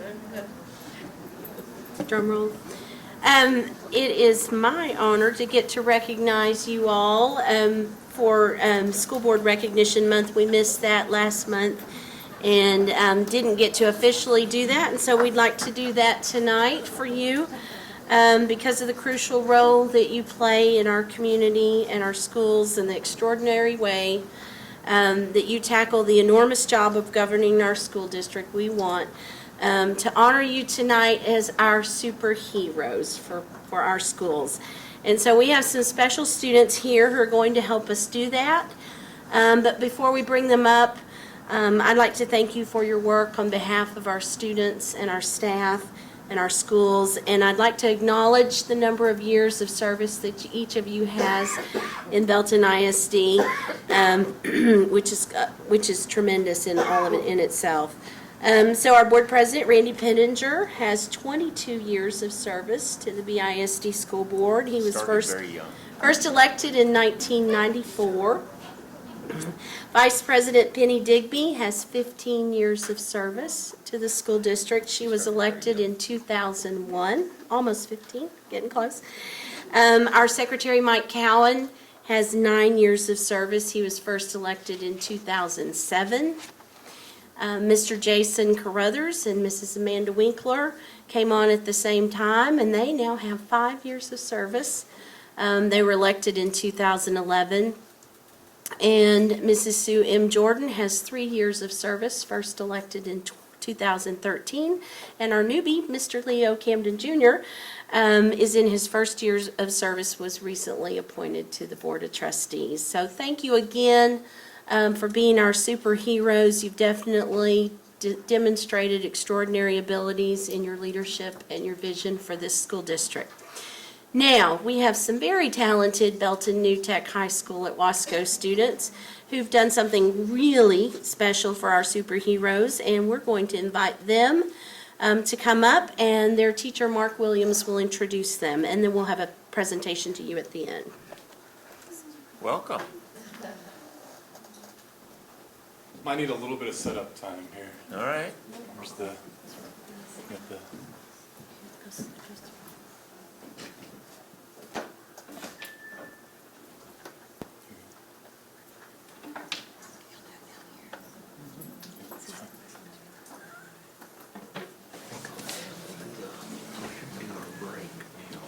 I think we need to get an extension for this thing, right? It's a little short for me. So we are from Belton New Tech High School, right across the street, and we had a fun job to do. We got to make a video game of you. Because we're pretty comical. And we're going to give y'all a chance to have a crack at it, to be able to play it yourself. One of y'all, keep that in mind. We're going to ask one of you to play it here in a second. We have a wireless keyboard and everything. So one of the courses I teach is Intro to Video Game Design. And in Intro to Video Game Design, we learn all kinds of things. We learn how to make 2D games, 3D games. We use a game engine called Unity. We use programs like Photoshop and Illustrator, and those are Adobe programs. We also use Autodesk Maya, which is a 3D modeling program to make 3D game assets as well. So anyway, I have some incredible guys up here, incredibly talented, and they did 99% of the work, and they did a phenomenal job. So you are our superheroes. We'd like to honor you tonight for everything that you do for our school district and everything you do for the community. And we're calling y'all the Super 7. And is it going now? You got it? Okay. We're a little slow starting sometimes, too. Yeah, we didn't have a whole lot of time to set up today like we were anticipating. But that's all right. That's okay. So we'll talk about the game. Oh, there it is. Yeah. So we screen recorded some video footage ahead of time so that we could play it back as we talk. So let's go ahead and play it. So this is Jeffrey Robinson, this is Chris Zychek, and this is Morgan Clay. And they're going to talk to you a little bit about their role and what they did to design the game. I think that's Mrs. Jordan. Who's running? Who's gathering on? Oh, jump! Gee, you got hops. All right. Hello, I'm Chris, and I helped create the 2D platformer game Super 7. I was responsible for making the background and the 8-bit enemies using Adobe Photoshop. Hello, I am Morgan, and during Super 7's development cycle, I was tasked with the responsibility of creating the ground that you run on, the platforms you jump on, the iPads you collect, and the digital approximation of our 7 board members here. All rendered in 8-bit, in the same vein as Super Mario Brothers, as well as setting up the basic structure and obstacle placement of the level you play through. They're not laughing at you, they're laughing at themselves. Boy, y'all really captured us, too. I worked in Unity, making the animations with them. And it'll be all right. You'll get another chance to see it. And I also did most of the scripts, and I also added some of the effects to the environment of the level. This is the walk cycle of it, and here in a second it's going to show you some of the scripts that were used. So this is how you actually build the game? Yes, sir. Huh. Yeah, the programming language that you see there is C#. So would anybody like to play? Really Amanda quickly. would love to. You don't have to. You can turn us Jump down. up That's there, fine. Amanda. You might get a chance at a later time. Do it. You want to? We'll bring it to you. You want to play it? We can bring the keyboard to you. Go ahead, Chris. Sue will be the runner and jumper. We've already established she can jump. The space bar is to jump. The arrow keys are to move right and left, etc. Okay. Okay, so we're going to select you the second one. All right, go for it.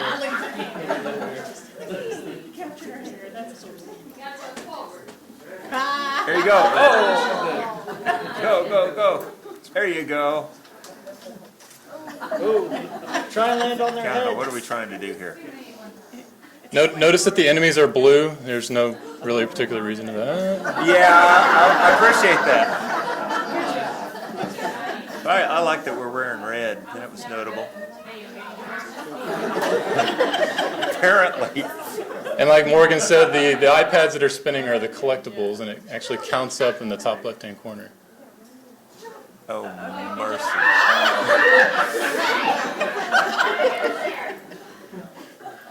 Jump and press the right arrow key at the same time. There you go.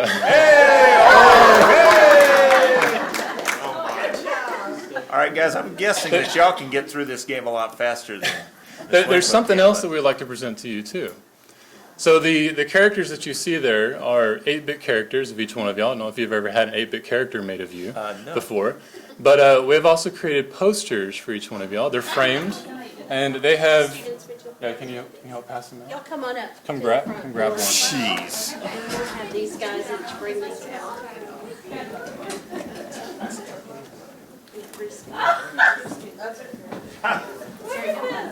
Y'all line up right there, and we're gonna bring you a poster. Grab one of these. Yeah, when do we get a, we're gonna have to borrow the game.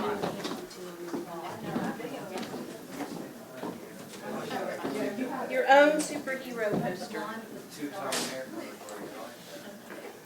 Oh, my. Okay, that's...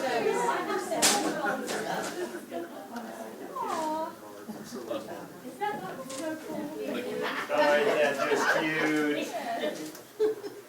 Okay, we have okay, y'all come up and get with us, come on, come on. Y'all get in here. Get in here with us. Come here.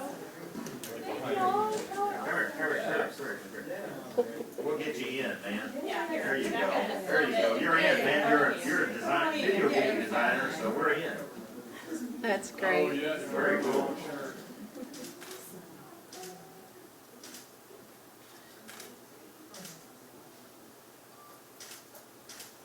So this means we're gonna get my royalties when you sell this game, we'll get some royalties from every game that's played, is that what? We were thinking we would get the royalties. Oh.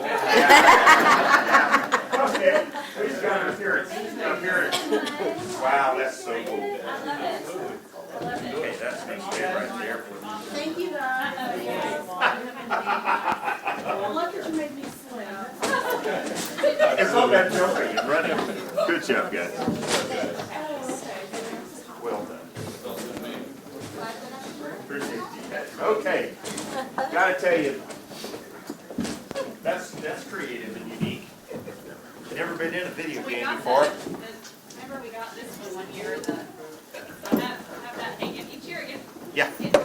That's well, it's just creativity, I tell you. One thing that we know is our school district is creative and innovative, and there's always something new out there. And who would have thought a few years ago that our students would be creating a video game about the school board? Yeah, I think that's notable.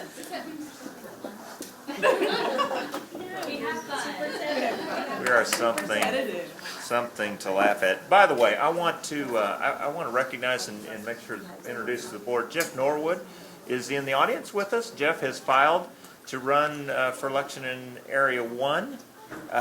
Ron Bailey has also filed. He was unable to be with us this evening, but wanted to recognize Jeff and thank you for your willingness to serve your community. So that election will be coming up. We'll be taking some action on that election here in a little bit for judges, but wanted to recognize you. Okay, we missed I'm trying to figure out real quick how to adjust our schedule, but we're gonna trudge through, and then we're gonna need to take a break somewhere. So I may change the order somewhere at the end, and I don't know where. But at this time, we'll do public comments. I didn't see anyone sign up. Is there anyone who came for the public comments? Seeing none or hearing none, we'll move to the consent agenda. Any board members have any item on the consent agenda you'd like pulled for discussion? Okay, let me quickly identify those items. We have the minutes from the January 18th, 2016 regular board meeting, the February 1st, 2016 special board meeting, the unaudited financial report for the month ending January 31st, 2016. And we have one budget amendment. This is for athletic supplies and equipment amendment, Fund 199. This is to transfer $34,000 in expenditures from the contingency fund. And this is for equipment and supplies for the 2016-17 school year. So it's advance, which is why it's being transferred out of that contingency fund. We have one expenditure over $50,000 requiring board approval. This is for the CTE Media Arts Lab. This was a budgeted, planned for 29 new computers capable of supporting advanced 3D animation, graphics, and video rendering for the Audio Video Production and Radio Broadcasting Media Arts Lab at Belton High School. Total cost is $59,450 and will be paid with current CTE budgeted funds. We have some gifts and requests less than $1,000. It's report only, but we want to acknowledge and thank those folks for those contributions. And then we have two donations of at least $1,000 but less than 10 requiring board approval. We have High Point Elementary School activity account received an anonymous donation of $2,000 to purchase guided reading books for the campus and library, and we are very appreciative of that family who made that donation. And also, the Magic Bell Booster Club has donated $8,200 to support the hotel costs and entry fees for regional and national contest. And then we have a variety of supply, equipment, and service bids. Let me see if I can get through all these. The renewal of local phone service, RFP 1412915-142, is awarded to, that's a renewal with AT&T for local phone services for the entire district. Renewal will be effective from July 1, 2016 through June 30th, 2017, with the option to renew for one additional year.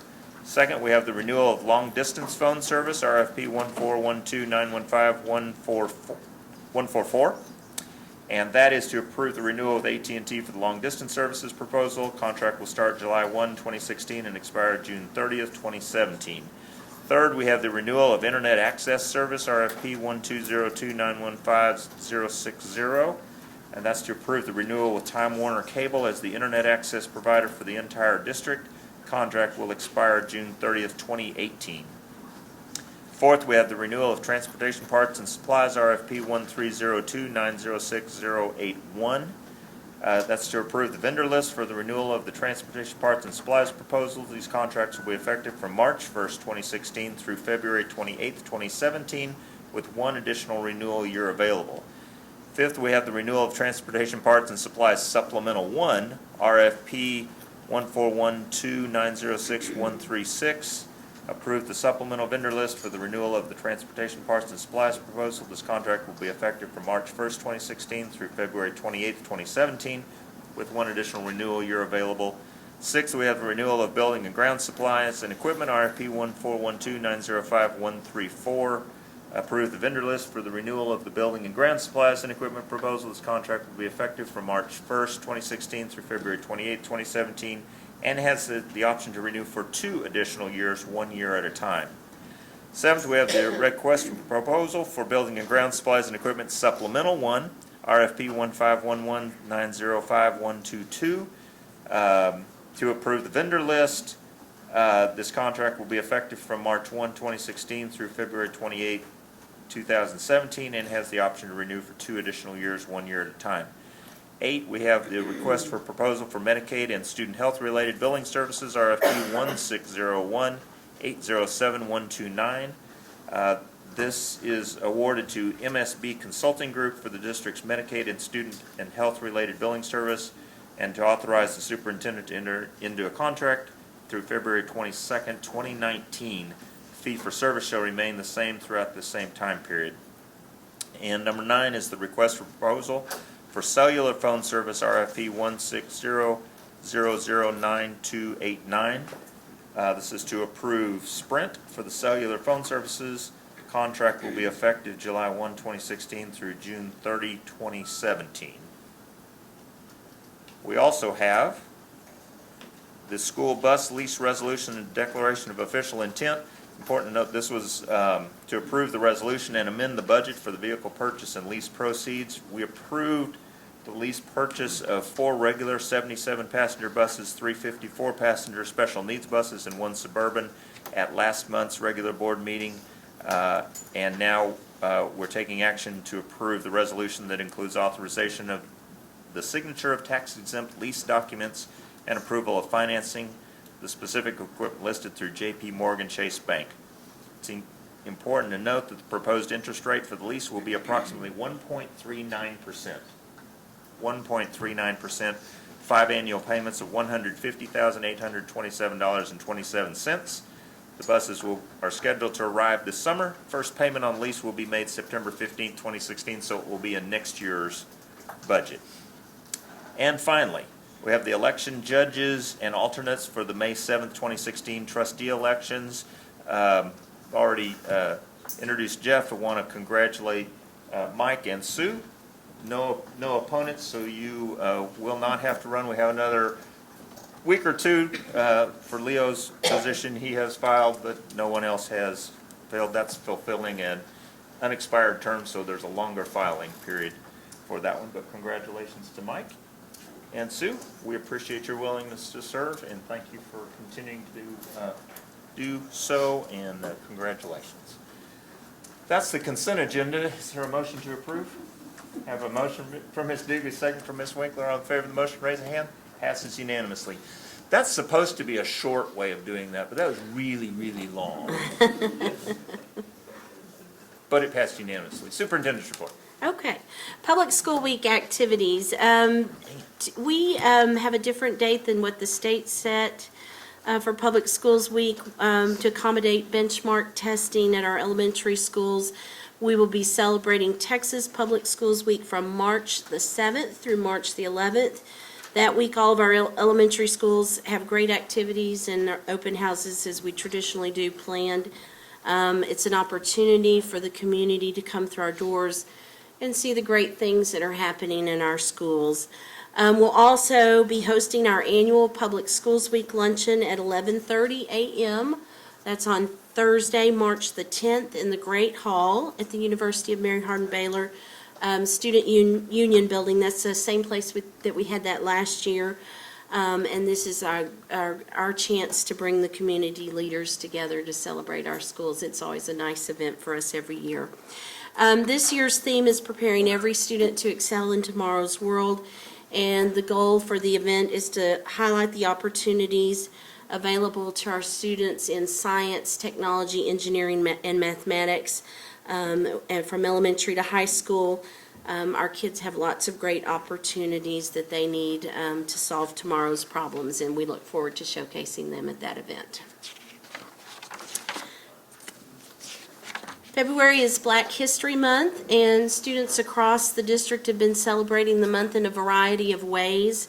Our teachers have created engaging lesson plans to highlight historical figures, events, and movements, and so tonight I wanted to share a few examples with you. At High Point Elementary schools, second graders studied the life of Martin Luther King Jr. In fact, photos of their projects are being displayed on the screens. Aren't those cute? Fifth graders at Pirtle Elementary School created class freedom quilts as part of their unit on the Underground Railroad. They also wrote fictional narratives exploring what it would be like to be a slave seeking freedom by traveling along the Underground Railroad. Tarver Elementary School's librarian helped students discover biographies of Black historical figures, including this year's Bluebonnet Award book, When the Beat Was Born, DJ Kool Herc, and the creation of hip-hop. I hope I said that right. Last week, our AP Human Geography class at Belton High School had a silent debate based on their ethnicity unit. The essential question for the 2-week unit is, does race matter? Their silent debate on the Black Lives Matter movement and the controversy surrounding the Super Bowl halftime performance. Our instructional facilitator reports that it was a fantastic debate in all 3 periods. And then on Thursday, Reverend Roscoe Harrison, a 1963 graduate of Harris High School, will talk with our juniors at New Tech High School about the Civil Rights Movement. And on a related note, last year, as you may recall, Roscoe was one of the Harris alumni who talked with our communications department about the history and lasting legacy of West Belton and Harris High Schools. And that video is still on our website. You can find that at bisd.net/Harris. It was a great production of Kristen's last year, and so I wanted to mention that again. Okay, and then finally for me, Cultivating Innovative Cultures Conference. We attended the final session. I attended my final session of that conference series. That was held on February the 10th and 11th, and I had the honor of taking Amy Armstrong and Jill Ross with me. And so if they would come up and help me present. We visited Whataburger in San Antonio, their headquarters. And so I'm going to ask each of them to share a little bit about what they learned, and then I'll share my thoughts about Whataburger, along with a summary of the combined three sessions that I attended. Did you learn what the optimum Whataburger Come on, order who wants to is? start? Yeah, they swore us to secrecy though. Oh, okay. They fed us Whataburger, which was wonderful. Some of the things that I thought were really good was that they said that great coaching and honest feedback is the key to employees, and so I thought that was big because we really try to do that here in Belton with our teachers, I think.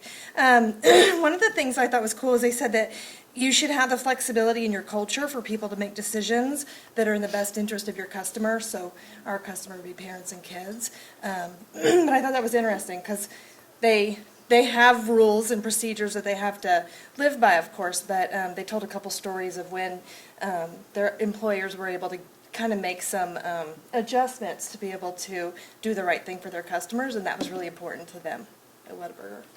Like serving, one of the stories was making pancakes. They made pancakes like 3 minutes after they were supposed to, like when breakfast cut off, when they used to not have breakfast 24 hours a day. special For a customer. special, yeah. Yeah. It was going through some health things. special so things. It was cool. It was really neat. And one thing that I thought was most impressive and most applicable to what we do is their approach to planning. And so when we started the first day, we were prepared that there would be a special announcement. And it was a fun announcement. It's rodeo season. But they intentionally planned to have fun and knew that fun was important for a part of the culture of the community and the family. They believe that they are a family. And then they also felt that it was important to plan for transitions. So when they moved from Corpus Christi to San Antonio, they planned for every piece of that transition. And I think the most appropriate thing for us to think about now is communicate often during times of change. And that's something that's important to all of us. People want to know what's going on. Great, thank you. A few of my thoughts.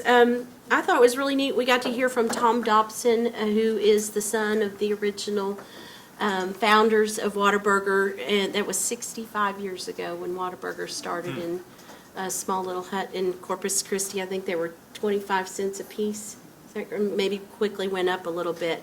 We also heard from their president, Preston Atkinson, as well as a couple of other executives from their communications department and their personnel office. And I was really fascinated by the story of the company, which included a lot of tradition and a lot of grit. The founder died in a plane crash when he was 50 years old, and his wife, one of the things in his will was that she would continue to operate that business. And so with a lot of grit, she did that, and her son eventually ended up running the business, and now he's chairman of the board there, Tom Dobson. Some critical learning for me, and I'll repeat some of this again because it's a common thread through all of the visits that we had, but was to stay focused on the vision and the mission and the values, to know what you're about and to stay true to who you are. And so there was a time in Whataburger's history when they had all these things on the menu and they weren't making very much money, and they had to go back to what are they really about in order to turn their business back around. And that was a really great story. Be strategic and systematic to ensure continuity and consistency between stores and departments. A lot of training. Consistency is important. Developing leaders is critical. And they spend a lot of time doing that. And then I think the biggest thing for me, or one of the biggest things, was this idea of planning and organizing are critical to success. And I think we do that well. But that planning takes a lot of energy. But it is so important. And then lastly, they believe that they should treat customers as if they are friends. And I liked that. They said that they had, try not to market too heavily, but they try to have a conversation with their customers. and treat them like they're their friends, and so I like that a lot. And then my favorite quote was, "When the owners want what the customers want, then everyone's happy." And that's a great goal. So I think all in all, from Google to Southwest Airlines to Whataburger, the things that kind of thread through the whole series of sessions, which I've learned a lot, was to stay true to that vision and mission, be adaptable to change. Hiring and training the best people is critical. And then this idea of employee appreciation programs, which you'll see in our district improvement plan this next year. We're going to do a better job of that. And valuing your customers, valuing our constituents and stakeholders. So it was quite worthy of the time, and I thoroughly enjoyed getting to go with our principals and a lot of good learning. So, thank you. Thank you for sharing Thank you for that allowing with me us. to go. That's been quite an interesting concept to go outside of education circles to go learn, but we are a consumer-driven industry now more than ever, and that is the trend in public education. And so I like how you've done that. Thank you for sharing that and taking along your principles and folks along with that journey. So cool stuff. Anybody else have any questions? Follow up? I didn't get to bring back any more. Yeah, you didn't bring us samples or anything? You ate them all. Yeah, that's a good thing. Okay, we asked for and are going to get a review of our Skills USA competition. I already kind of took some of your numbers, I guess, but asking you earlier while the students were here. But Amanda, tell us more what we need to know about this great experience. Well, we're really excited about Skills USA. There's a couple of things I want to point out about CTSOs. And one is that research shows that students that participate in a CTSO demonstrate higher levels of academic engagement and career self-efficacy. And also it raises students' educational aspirations. And I think that we're definitely seeing that in our students that are competing in Skills USA. Another thing about Skills USA is it serves more than 300,000 students and teachers annually. And this is a great time just to say that February is National CTE Month, and so we hope you enjoy your cups that we had for you to recognize CTE Month. CTE encompasses about 94% of high school students and 12 million post-secondary students, and prepares students to be college and career ready by providing core academic skills, employability skills, and the technical skills that they need. So why Skills USA? For us, it has really allowed us to focus on our partnerships with students, teachers, and industry leaders. And it gives us a chance to compete at the local, state, and national level in those job-related skills.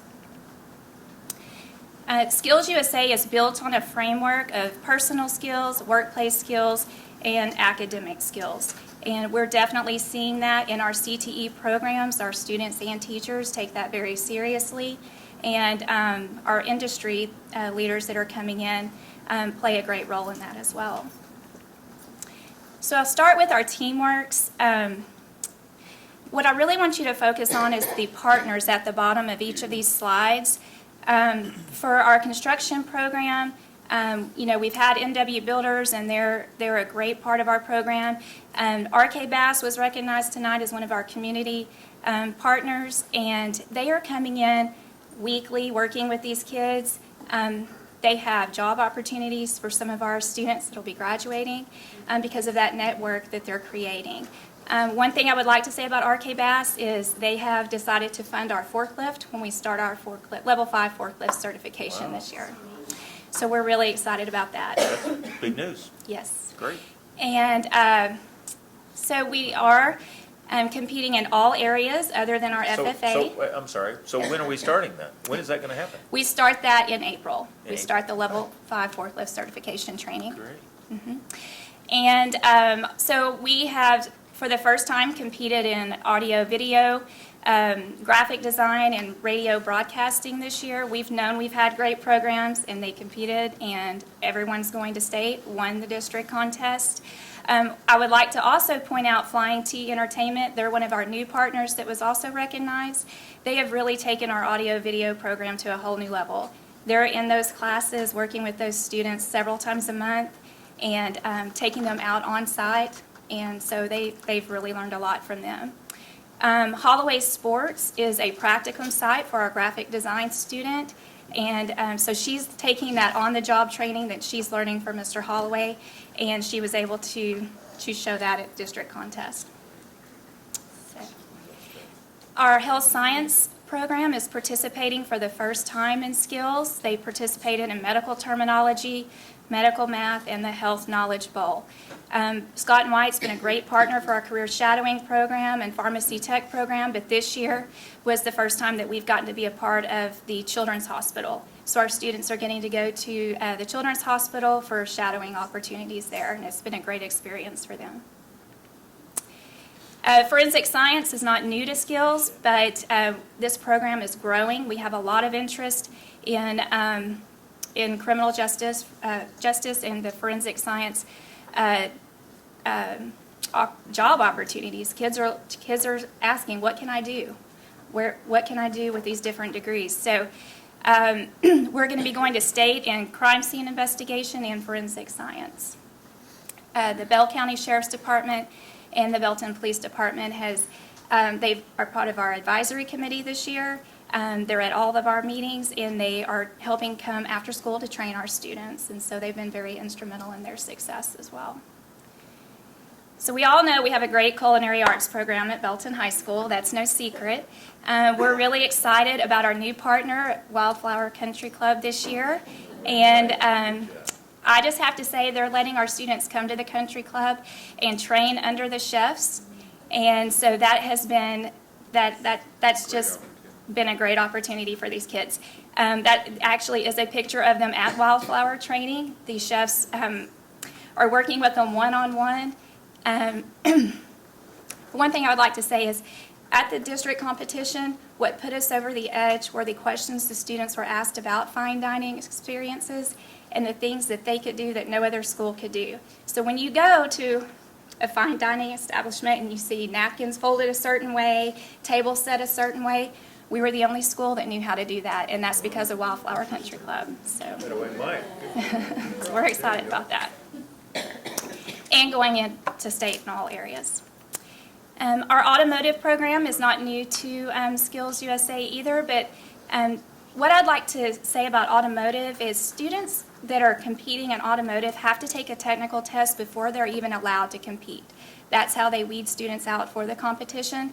This year we had 3 students enter projects, and each one of them is going to state. One of those is a female student, which I think is great because automotive technology is a non-traditional path for female students, and so we're taking her to state this year. So we're excited about that. Again, our construction trades, carpentry, and residential wiring, RK Bass, very instrumental in that. Can't say enough about them and what they're doing for our students. Cooper and Bright, Temple Winnelson, and Rams Mechanical as well are coming in and working with the students. This year we entered chapter business procedures. It's a leadership contest. And we had a lot of students start asking after our initial Skills USA meeting, how can we be state officers for the state of Texas? And we found out, well, you have to enter a leadership contest. So we're going to state, and hopefully over the next year or two, we'll have some Belton kids representing the state. Just to add on, Craig Pearson and I got asked to go in and help them with parliamentary procedure, and believe me, they know parliamentary procedure a lot better than we do. So it was kind of fun. Well, they're very lucky to have Karen Francis as an advisor. She takes it very seriously. She does her research, and she works them hard. She did. They were into Robert's rules. They know Robert's rules. I had to do some research just to get ready to coach them. She actually got an email today. Skills USA is actually asking her to head up the district competition next year. Of course they are. So, which we're really excited about. It'll be a lot of work, but we're excited about it. So I would just like to conclude that the state competition is end of March in Corpus Christi, and we hope to come back with state champions and maybe some more national qualifiers in multiple programs. So, Great, all right. thank you. Anybody have any questions? Obviously, starting or earlier this evening, you need to recognize so many of the students for doing so well in the numbers that you gave us. Great opportunities for our students. What we're about, what we've been talking about for so long is providing a variety of opportunities for our students in a variety of interests, because we don't want to make them all the same or make them follow a path that's not them. And you're taking that vision or that dream and giving it some reality for them. Really exciting to see what's happening in our CTE program. So thank you for sharing this with us. Appreciate it. Thanks. Great stuff. Okay, I'm gonna, with the board's permission, I'm gonna go ahead and go through this and not do our break. We were going to have some follow-up conversation, but for everybody to know, we had a meeting on February 1st where we did the superintendent's summative evaluation. The superintendent's evaluation is really an evaluation of the district, and it's an evaluation of the board itself. We talked about that so much of what we say is the superintendent's goals become the district's goals, and it's contingent on what the board's actions we take and how fast or slow we move on things, and then of course the entire district, every department, every campus. And I can share with you, I want to share with you that we are very, very proud of where we're headed and the path we've been on and the progress we've made. Even in this last year, and when you step back and look at what did we do in 2015, it's pretty amazing. We set lofty goals, we have ambitious targets, but we do well, and our students and our schools are performing at amazing levels, recognizing students today, but when we look at the state scores and different things, we're doing amazing things, and that's a credit not just to the superintendent or the board or even just the administration, but to the teachers and the staff directly with our students.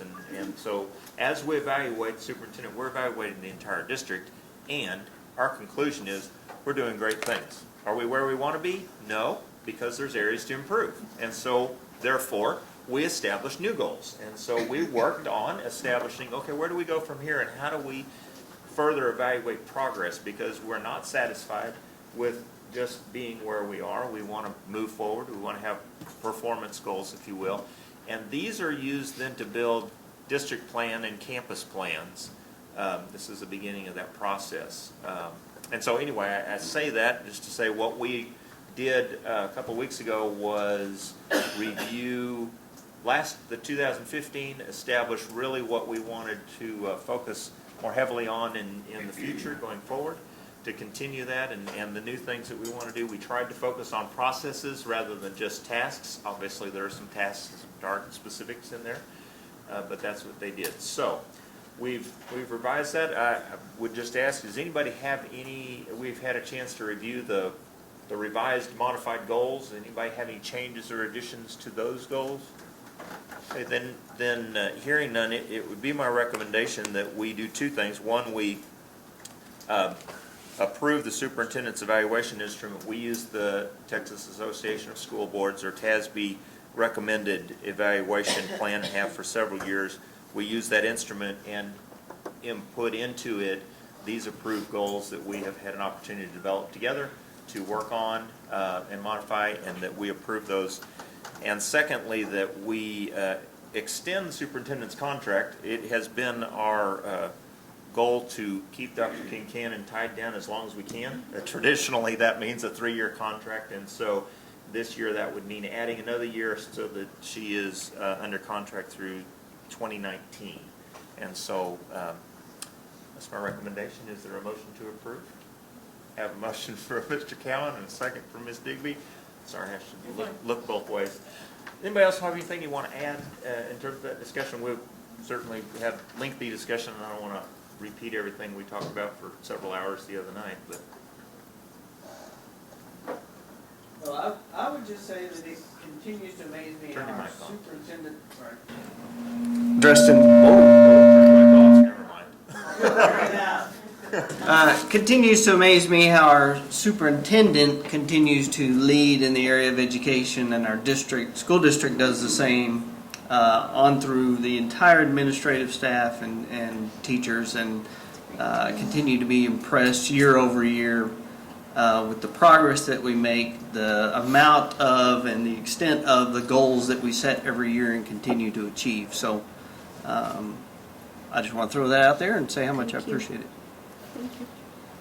I think it's worthy of noting that not only are we leading in our district, but across the state. And Susan is well known and very well respected, and that certainly is a great representative for us. So thank you so much. Thank you, Penny. You know, I think the example set of being learners, and just as you talked tonight about, shared with us the Whataburger story and done the others, this notion of we're good, but we want to be better, and we have to continue to push and expand and think outside the box and look for opportunities to be innovative. One of the things that's helped us get to where we are is we've been willing to take risks, and you've been willing to step out and propose some things that we went, really? Now? Then let's give it a try and learn as we go. And so we've been a leader, and that vision has helped us do good things for kids, and that's what we're about. So I want passionately for our focus to continue to be on what's best for kids, and I think you're the right person to help us do that. So we appreciate you. All in favor of the motion, raise a hand. That passes unanimously. Thank you. We appreciate your willingness to continue to serve. I might mention we don't do salary considerations at this time of year. Traditionally, we always wait until we're doing budget process and do all of our salary considerations at that time. So let's move on to our other human resources. Todd, do you want to talk to us about some new employees? Yes, I will. We have 4 recommendations tonight. And the first one is Julie Green. Julie, you can stand up. Hi, Julie Green. We haven't voted yet. Maybe we should hold her. There you go. Oh, I'm kidding. It's a bad joke, sorry. We're recommending Julie tonight for the assistant principal at Chisholm Trail. She has a master's degree from Texas A&M University, Central Texas, a bachelor's degree from Baylor University, has 24 years of experience, 19 of those here. She's been a teacher for us at different grade levels, and comes to us from the intervention specialist position, and we're excited to recommend her tonight. Great. Well, we've started this domino effect, and that's what happens. And it's a great thing for our schools and continuity when we can promote from within and continue the great things. Chisholm Trail's had a wonderful start in its first years, and you've been part of that, so we look forward to your growth. Thank you for taking on the new challenge in this position. In addition to Julie, we're also recommending tonight a Chisholm Trail teacher, a speech therapist moving from full-time to part-time, and then the hiring of a part-time speech therapist. They're not here, right? Nobody's They are else is not here. No. Okay. And we received and accepted 10 resignations that are on. And some of those are end of year. We're yes. getting some advance notice. This is about the time of year where we begin to hear about some retirements. Yep. So that's resulting in about 12 open positions at this time. Okay, great. For next For year. next. Right. Okay, is there a motion to approve? Motion for Ms. Jordan, second for Mr. Campbell. Any other questions or comments? All in favor of the motion, raise a hand. Passes unanimously. Thank you very much. Thank you. Okay, where are we? School calendar, Dr. Brandon. Come on up. We had a lengthy discussion last month. For those of you that weren't with us, we had a lengthy discussion about school calendar because we could. And this is really the first year we've been able to consider options. Yes. And with that, go ahead and tell us what we got. Well, I bring to you the 2016-2017 calendar for your consideration and approval. And it has been a different road than in the past. The House Bill 2610 passed by the legislature really put a little different spin on some of the questions. And the thing was, we started early with DWIC, all the way back in September. So the conversation that we had in January, DWIC members had that conversation in September. And so they asked a lot of questions, and they came back in October, and they came back in November, they came back in January. So they had some time to kind of think through some of those things and ask campus, other teachers, and talk to their administrator, their campus principal about that. So a lot of conversation went into that over those months. To meet the minimum requirement for the instructional minutes, we really had to look at the elementary day. The high school and the middle schools were already going enough minutes during the day, and so the elementary to have enough minutes in the day needed to be increased. And so that increase of 25 minutes was enough within the number of days that you could have delayed starts for bad weather, safety concerns, and those things that just happen during the school year that you can't foresee. A couple of early outs for elementary, and then once you were able to reduce those minutes, you still had to come up with that 75,600. So, we built those things into the calendar, and along with some just what ifs, just so that we were there and we weren't having to go back later and make adjustments. Or, we talked about a few schools that at Christmas this year, they're like, oh, we don't have enough minutes. And they had to add minutes in January, with their kids coming back to school. So Some we didn't other want school districts, not our schools. Not our school Other district, school districts. other school districts that had that problem. So just trying to be proactive in that area and try to make sure that we thought through a lot of different scenarios. So you have a copy of the calendar, and certainly by the time that we got to that point, really the committee had come to a lot of consensus.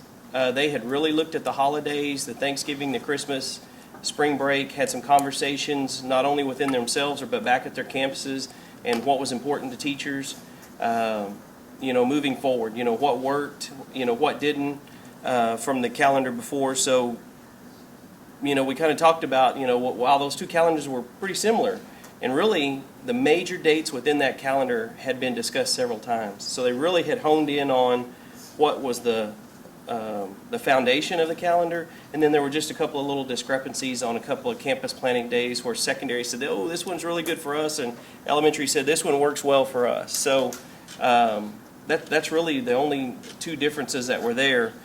So now when we went in January, and I don't want to get ahead of the question, but so when I came, Feel free. I've already funneled some questions to Merle. So when the question came up and the discussions that we had in January kind of put us back to the drawing board in a sense. And so we developed that calendar and sent you a copy to see where we were having graduation on May 25th.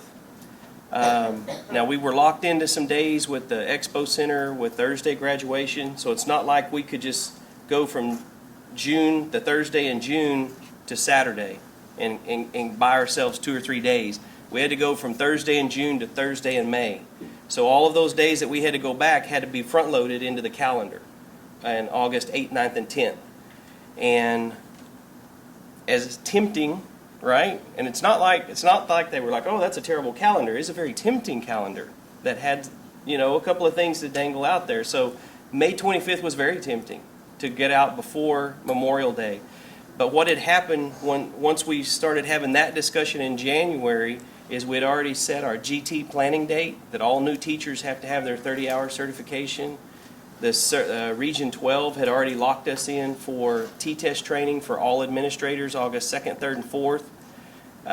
That August 8th start date was going to back elementary and middle school jump start, where the kids that maybe didn't pass STAR in 5th and 8th grade come back and spend that 2 weeks. I mean, that's part of the plan for them to be able to move forward, from their committees. So all of a sudden, We just threw a kink in everything. it threw a kink in everything. And so, one, I wanted you to know it was important, and it was very tempting. But they had gotten far enough down the road, they were like, we have so many dates locked in. We were going to be, the consideration on the table was even moving new teacher training all the way up to that 3rd week in July. Well, we haven't even hired some new teachers yet in the 3rd week of July. So, Okay, I hear you, So, but we're yeah. talking 2 early release days after Memorial Day. That's all Right. there is on this calendar. 2 early Yes. release, which the total minutes for that are very little. 210 and 210, 420. But then graduation has to be on Thursday. So on so Thursday. we lose Friday. So it's So 3 we days. lose Friday. So it's a full day, if that's a full day. Right. So, Okay. yeah. There's a lot happening in there. So, with 187, teacher days didn't change. So the teachers still have to work. And so there was consideration of, well, if you had 25th, Would you even consider the teacher staying all the way through? Anyway, Okay, so I guess, I hear you, that the building blocks were all in there. So what will be different next year so that we can explore an option? And I'm not saying just because I think that's the right way, that's the way it ought to be. What I've said all along is, I just want it on the table and being discussed and to get people's feedback. Because frankly, I think a lot of people would like it if it was an option and it wasn't given, other than the DWIC. And I hope that DWIC represents our teachers and our staff and our community. Yes. That's what it's designed to do, so I hope that it does. But I'd really like for that option at least to be on the table for discussion. And if we all say, no, we don't want to do it, okay, that's fine. But we ought to talk about it. well, and I think you're right, and that was a good question. You know, what if we were going to consider it? What would we do differently? We would have kind of plugged that in back up in September, October, and then we would have asked for the GT planning to be in a different week. We won't have T-test training for all the administrators at that time. Looking ahead to the, 2017, 18, is that right? Am I thinking that right? Yes. 2017, 18 Yes. calendar. You can start earlier and have that as a viable option to consider. Right. And build the blocks as an option, again, to consider. Yes. Okay. Yeah. Because those other three things, knowing that in advance, but yeah, in January, we were locked in. We couldn't move those, so. Okay. Question about New Tech's day being shorter than Belton High School? Yes, which is also a good question. What happens in that transportation system is we've got to get the New Tech kids, of course, to high school classes. So if you have BHS at the same time, there's no way to there's only 5-minute periods between classes. There's no way to get a bus, right? Second period at New Tech and run that bus, second period at BHS, they'll be late for class every day, every period.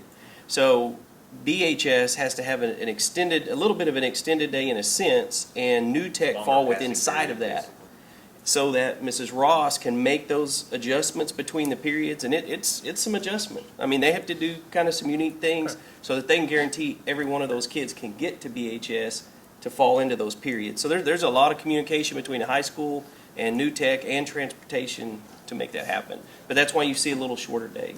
Good sense. And then, Can you talk a little bit about how this affects our teachers in their workday? Because I do feel like I'm a little stressed that we already expect them to be there sometimes longer, and now we're gonna have to have them earlier, and then they're still gonna feel like they need to stay longer, but they're still having to work 187 days. So how do we compensate that with them, or how are we working that on a campus level? The good thing in the conversations that we've had with the elementary principals so far is it looks like there would only be like a 5-minute adjustment. The teachers were already staying till 3:25, 3:20, 3:25 on the campuses, so even though they're going to get out at 3, they'll still be able to leave at that time. what's their work day? What's their designated work day? 7:25 to 3:25. Okay, So there's we're only a not gonna ask them to 5-minute stay till early? 4. No. Okay. Yeah. That's a good question. It's not if I was an elementary teacher, right, that'd be my question. Are you going to add 25 minutes at the end of my day? Exactly. But no, it won't Okay. have to work that way. Okay, that's good. I We need think to- what you'll find is some of the work that they were already doing with kids that are willing to stay, they're going to be able to do that work with kids that are there now kind of captive in a sense. So let me, on the flip side of that, say, if we're starting them at 7:25, but now they need to be there maybe 7:10, 7:05. For those that have to do that, do we log maybe comp time or time that they can take, like on in-service, do they get to take a half a day if they've worked extra hours that week? I mean, somebody's gonna have to be at the school earlier if elementary kids are coming earlier, so. And there's a lot of time that's the case, between the administrators and with some of the your paraprofessionals. You can adjust. We always had to. Is it not loud enough? So, okay, we're getting hand signals. Yeah, Joey, so- would you tell us what you just, I think what I'm hearing is there's flexibility. They have They duties, adjust their some schedules. either certain days in a week or certain weeks, and when they have duty, they come in at 7:15, or maybe 7:10 next year, and then they can leave at 3:15 or 3:10. When they're not on duty, they come 7:25 to 3:20. So as the campus principal, you you can adjust those as needed, but we're not, I guess the main question management is at, I'll be and we had honest talked with you, about that's is, the one complaint I got was, Yeah. now I'm gonna have to come in early. yeah, do they have an 8.5 hour day? No, they're still gonna have an 8 hour day. Does that make sense? So I'm asking for Yeah, and that, community members and. I think that's a good question that's come up enough that we need to make sure we get that out, that this does not change the designated workday, and the campus principals are gonna work this out, what works best on their campuses too. Yeah. Great. Okay, what else? I think you covered all the questions I asked earlier.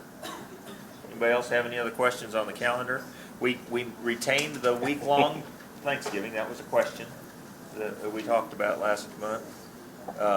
And we have the Monday, because Monday after Christmas break is a holiday, a federal holiday. Yes. First is on a Sunday. That's a day off, so everybody will come back in on the 2nd. The third. Third, Yes, the third. I said that wrong, Yes. sorry. Right, on the 3rd, on Tuesday. Okay, so with a assurance that we're gonna continue to look at for future years. That's right. Options. Entertain a motion to approve. Who wants to, anybody want a motion from Mr. Carruthers? Second from Mr. Cowan, any other comments or questions? All in favor of the motion, raise a hand. Please pass along, motion carries unanimously. Please pass along our thanks to DWIC. I know this is a difficult job because there's 100 opinions, and as well as the 7 up here. So we appreciate the effort, your effort to answer all our questions. Thank you for coming prepared tonight You're with all welcome. those. And thank you for providing the report. Yeah, you have it on your We have, laptop? I assume we have the same thing. We have it electronically, which is, written one, or you good? I'll hold it. yeah, does anybody want a written report? I have to play for everybody, so. Do you want one or you want electronically? I'm gonna take one, I'll take one. Thank you. but I like having it electronically too. We've gone electronic. We're pretty much that way. Yeah, this is always, you always come with good news. I don't know. The first time I ran into a district that had a electronic presentation, I went into my report preparer and said, well, where's my report? And she said, well, the district wants it in electronic format, etc. So we didn't send them a written report. I said, well, you know, I'm an old person. They may need an electronic. I need a paper version. Okay, I'm just more comfortable that way, so sorry about that.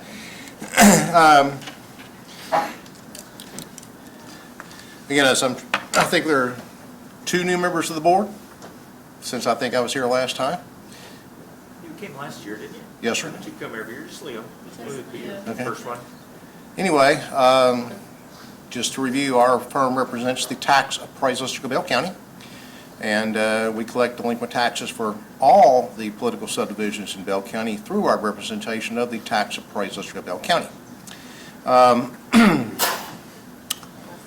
In addition to, and before I get into the actual collection report, I have 2 things I'd like to talk about. Number one is, in addition to doing what, in all modesty, I think is a pretty good job for the Belton Independent School District, we also try to contribute to the Belton Independent School District by support of your Belton Education Enrichment Foundation. For the last several years, we've been a sponsor of that event, and I'm still looking forward to the golf package that I bought at Wildfire to play here in a couple months when it turns to be nice weather. In addition to collecting delinquent taxes, we do a lot of other things for the tax appraisal district of Bell County. And one of them is to perform any appeal necessary of the property value study. Unfortunately, this particular year, first time in a while, the Belton ISD did not fall within the confidence interval for the property value study. However, you weren't very far out, and we have almost completed the preparation of the appeal of that study. And I am told that we are very confident that we're going to bring the Belton ISD within the confidence interval, assuring the district full state funding, at least from that aspect of the property value study. We received no compensation for doing that for you. So We appreciate you doing that. I had not heard that. Getting local value is critical. yes, sir, it is. Absolutely. So the Belton ISD is again, can't guarantee, because obviously the appeal has not yet been submitted, but we feel very confident that we're going to get you in local value. One other thing that was communicated to me that you may be in need of is someone to do the taxable value audit for the district for this year. I believe your previous provider has retired, and I'd be happy to discuss that with the appropriate officials of the district if you would like to get some information about our services in that regard. So, with that said, as you've already noted, Mr. Pittenger, Leslie Harrell, my senior legal assistant here in Bell County, is with me here this evening. And as I always say, Leslie, along with the other members of my staff here, deserve at least 99% of the credit for everything that's in this report. So starting on page 3 of your report, which is chart number 1, there it is. Again, I always say this is the most important piece of information contained in the report, and that is the total revenue that the district realizes from tax collection, both current, delinquent, and penalties and interest collected on those delinquent taxes during the fiscal year. And as you can see, for the last 4 fiscal years for sure, the district has actually received more than 100% of its adjusted tax levy. Now, I use the adjusted tax levy as opposed to the original tax levy because the adjusted tax levy is actually the amount of tax that's outstanding. Because, again, as the taxable value audit goes to, there's a loss, generally speaking, of tax revenue, taxable value, after the district sets its rate based upon the original appraised value from the district. And so that's what that represents. Obviously, it's both current taxes, which is where the vast majority of this is collected. In addition, delinquent taxes collected by us, plus penalty and interest. And so for the fiscal year ending 8/31/15, the district got 100.61% of your adjusted levy.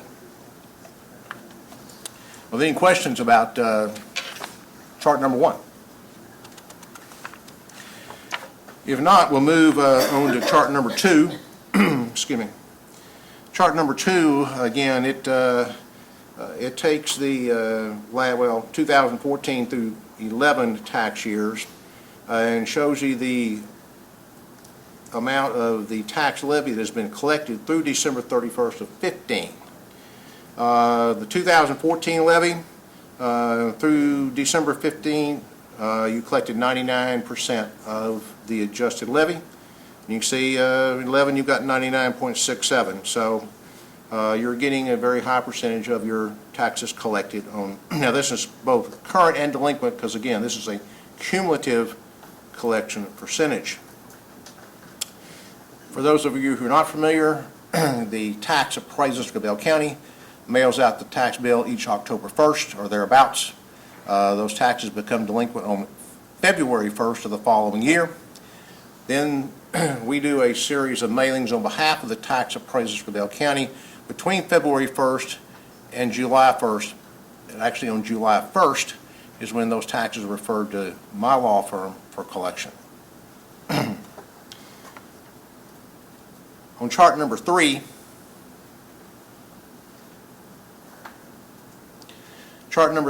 now this in fact does reflect the work of my firm, McCurry, Veselka, Bragg & Allen. to collecting the delinquent taxes due the district. And as you can see, on July 1st of 2015, there was $660,000 turned over to us for collection.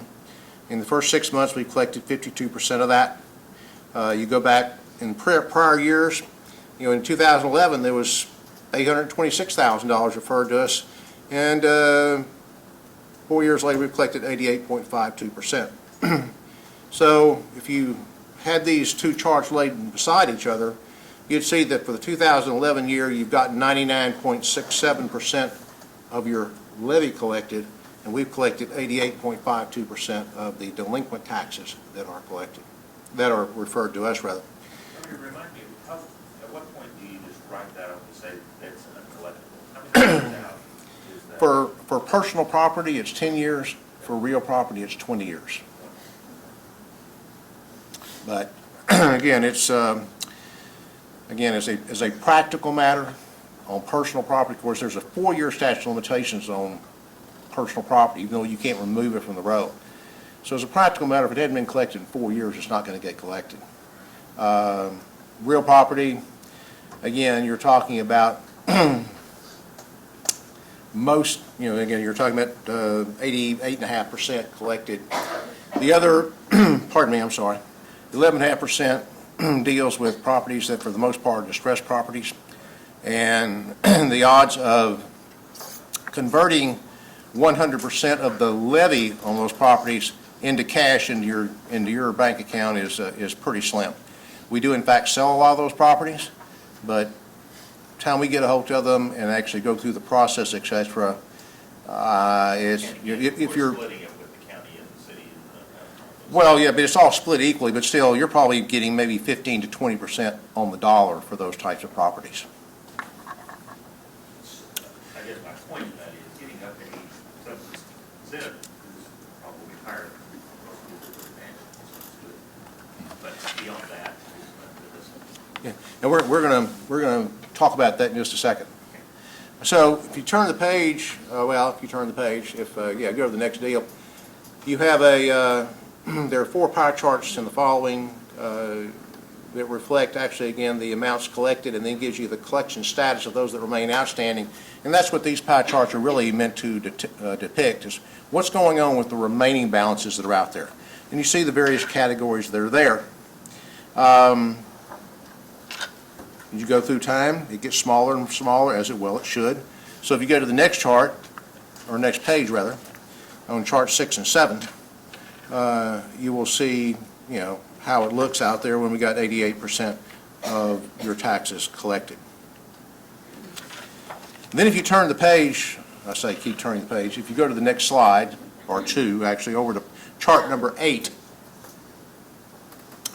Chart number 8 is the kind of a snapshot as of December 31st of the status of those taxes that remain outstanding.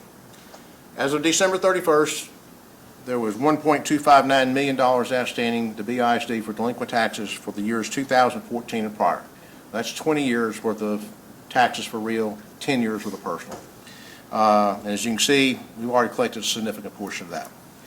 But the top of that tells you what the collection status of that is. And you can see the suits and judgments that are outstanding as of that time and the various other categories. The thing that I would bring to your attention is, besides that, is the insolvent personal and unknown addresses, mainly being insolvent personal. And again, that's the yellow portion of that pie is the reason that those collection percentages, while very high, will never get to be 100%, because there's a certain portion of your row, particularly dealing with personal property, that is simply uncollectible, frankly, before the first bill ever goes out. The other portion is the tax deferrals over 65 disability. By statute, anyone who is over 65 years of age and the property in question is their homestead, they may file a deferral, in which case we are prohibited from taking a collection activity against them until such time as the property in question is no longer their residence homestead.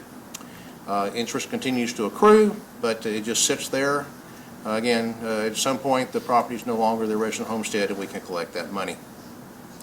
On chart number 9, that gives you the distribution of the delinquent taxes by tax year. And you, you swing around, that chart looks perfectly normal. It is what virtually every other school district in this state's chart looks like.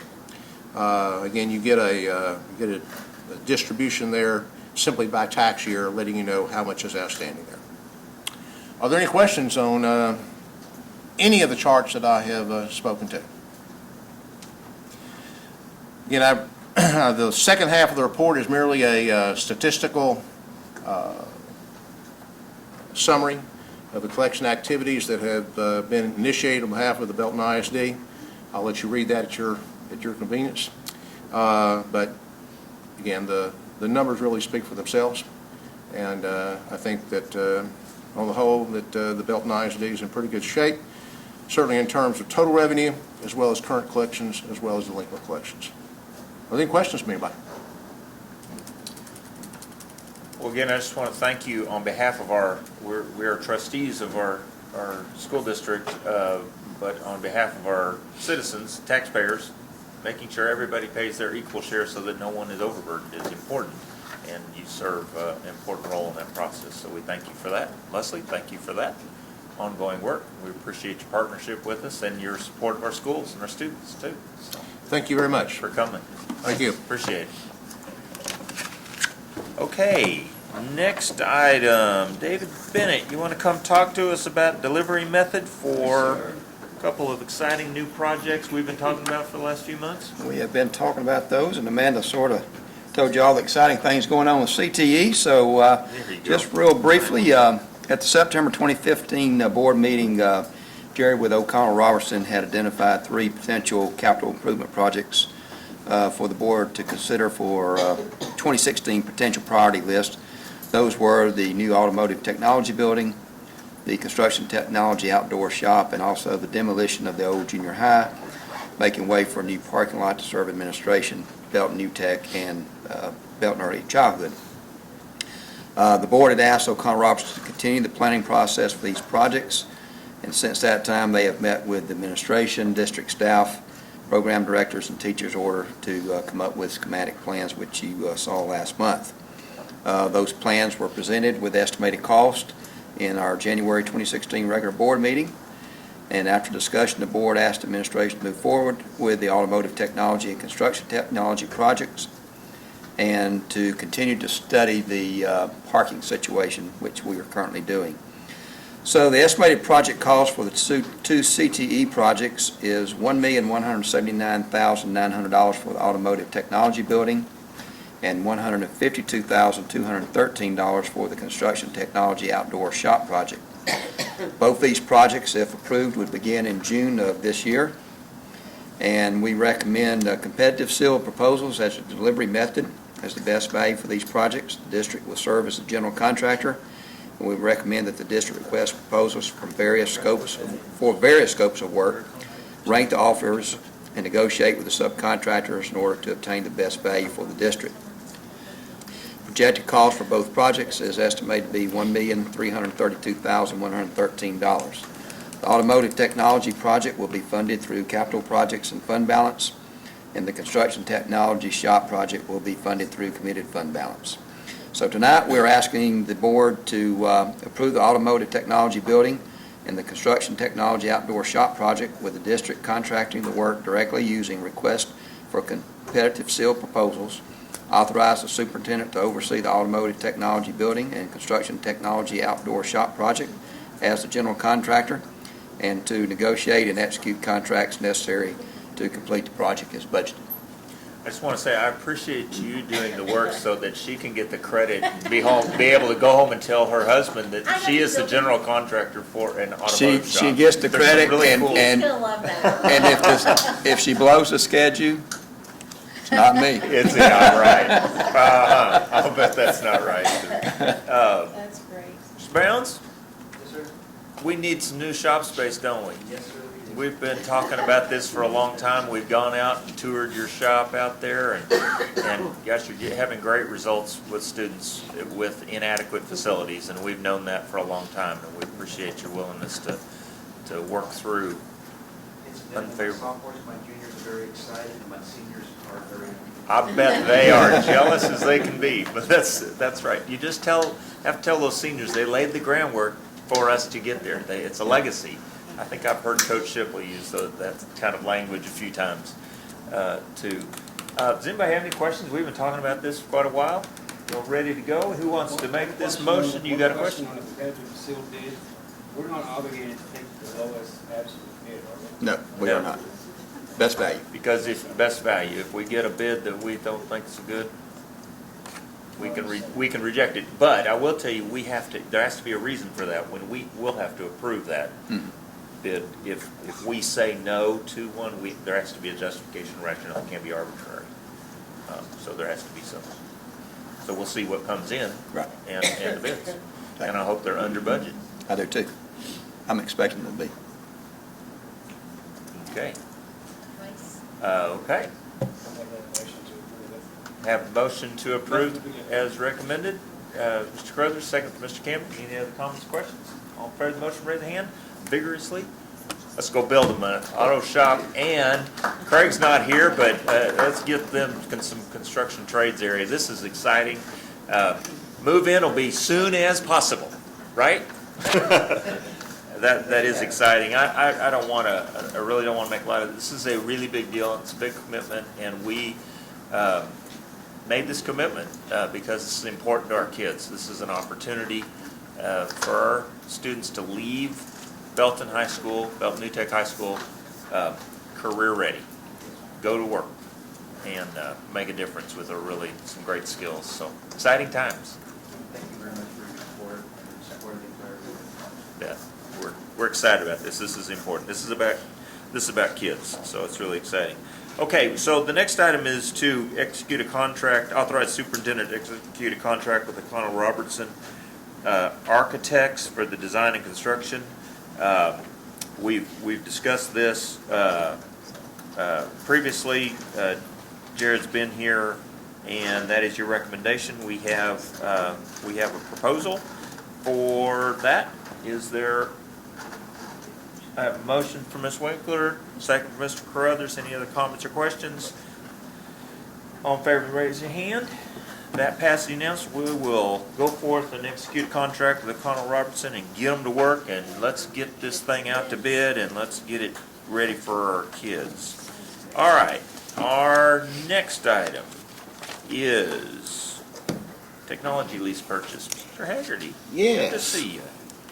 Good evening, everyone.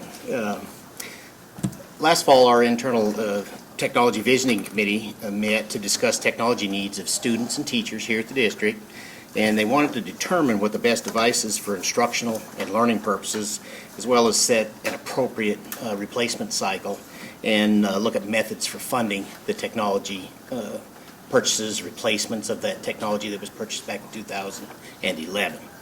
And so it was determined, we worked very hard on that, and it was determined that the iPads and the MacBooks were the devices for the students. They'd proven themselves over time that they would be the proper devices for the students and usability and all of that within the district. And so by the fall of 2014, all secondary students had received a device. And in the fall of 2015, we began the replacement of those devices that were purchased in 2011. So we've begun that process of replacing those older devices. The committee determined that right now was the time to go ahead and make a change or update the teachers' devices in order to get them current. And so we wanted to go ahead and include that. I'm sorry, I just realized Jared was in the house. Hi, you were hiding back there. I didn't see you. Hi, Jared. Right up front. Thank you very much. Thank you. I didn't see you. My bad. We go to work. That's what I'm going to do. All right, good deal. Thank you. Sorry. That's fine. Sorry. Yeah. Okay, and so anyway, the committee determined that the teacher devices were also in need of replacement at this time. So we were looking at the high school iPads and the teacher devices throughout the district. And that would bring all of the devices up to be able to function properly in the current software and make sure that we were providing the best educational environment for our students. And during that time, we had examined warranties, we examined how long the iPads had lasted, all those types of things, and eventually determined that a 4-year life cycle was appropriate for use with these Apple products. The committee considered the cost of replacing technology on a 4-year cycle, and that's when we began looking at the lease purchase option and sources of funding for technology. And based on this work, tonight the committee is going to recommend that we lease the Belton High School devices, all the iPad minis, that's 2,900 of those, and all of the BISD teacher devices this year.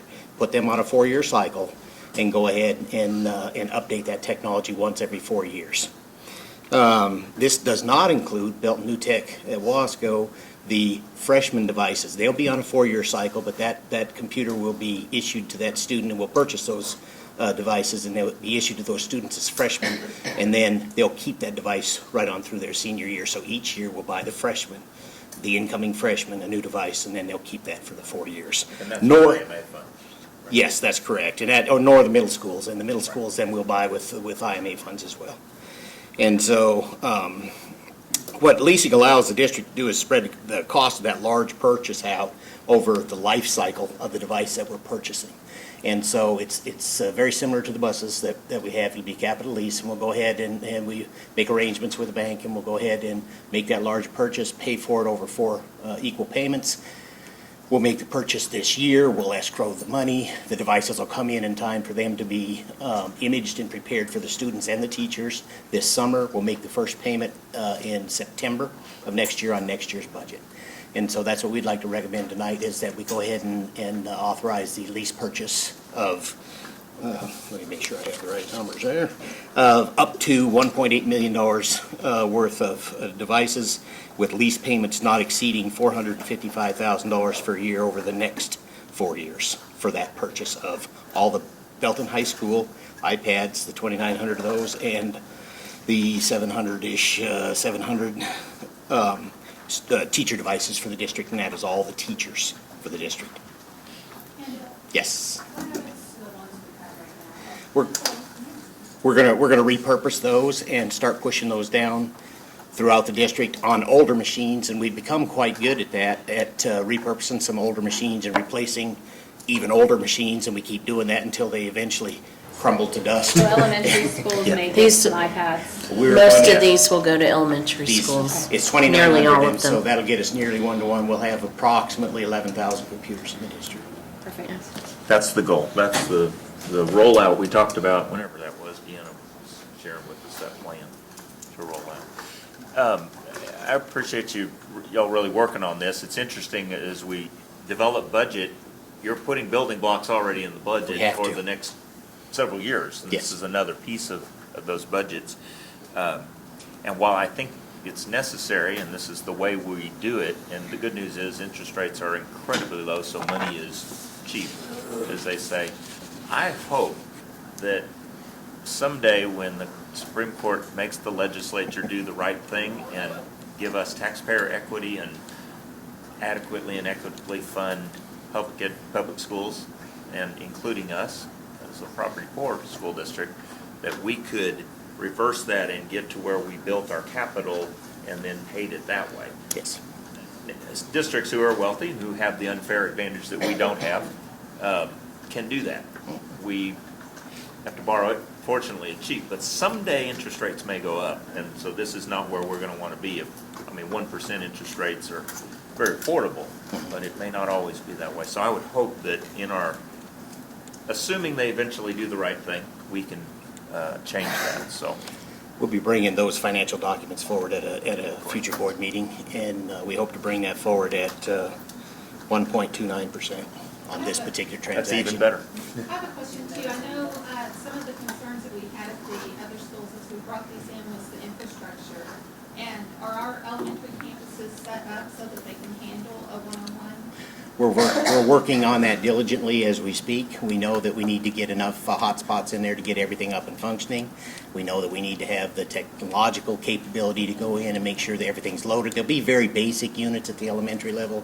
They won't, and so yes, we're working on it diligently to do the very best that we can. We expect to have them up and running. We don't right now, today, but I expect to have them by August of this year.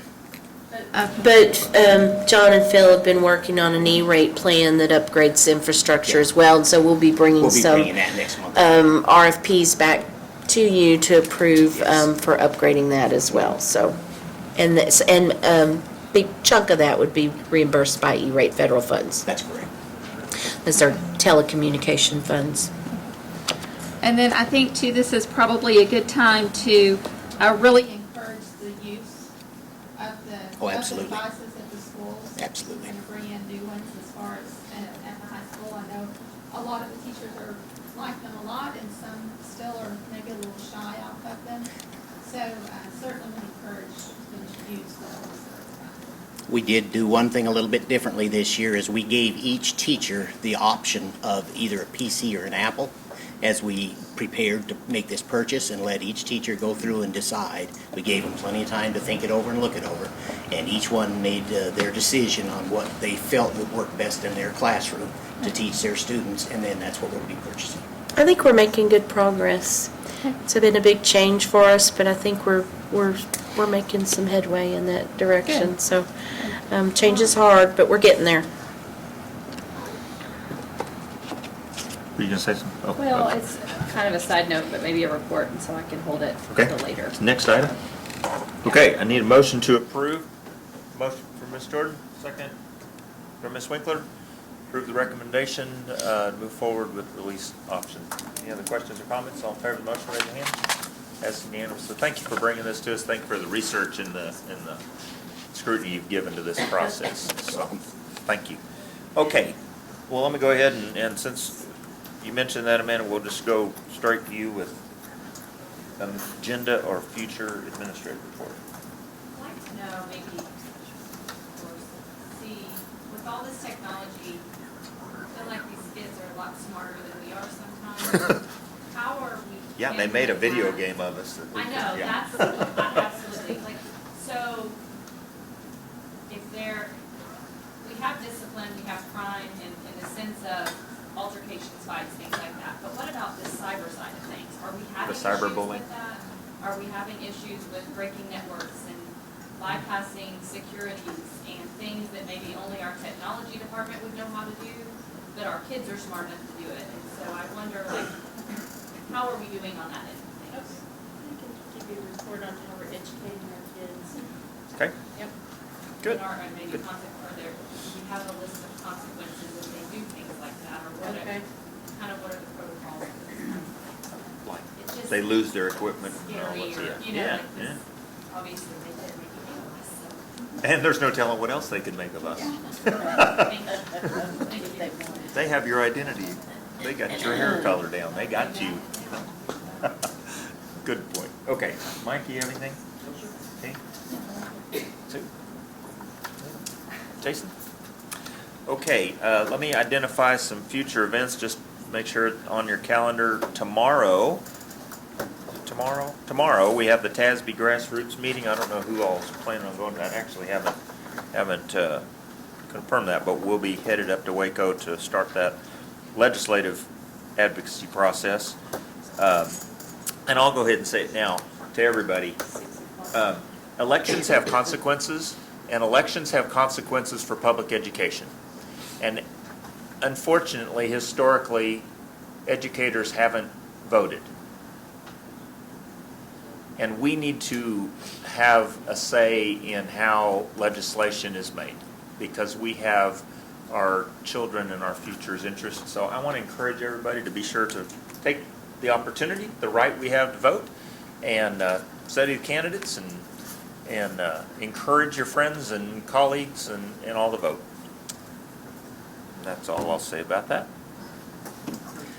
Saturday is the Big Red Relays, which is really a big deal because it's our new track and field, to be able to do those events with video scoreboard and timing, and wow, and we've got a record number. Coach, do you know how many teams we've got coming? It's huge. Last I heard, but I don't remember. Sorry, I put you on the spot. 16 Okay. in each division.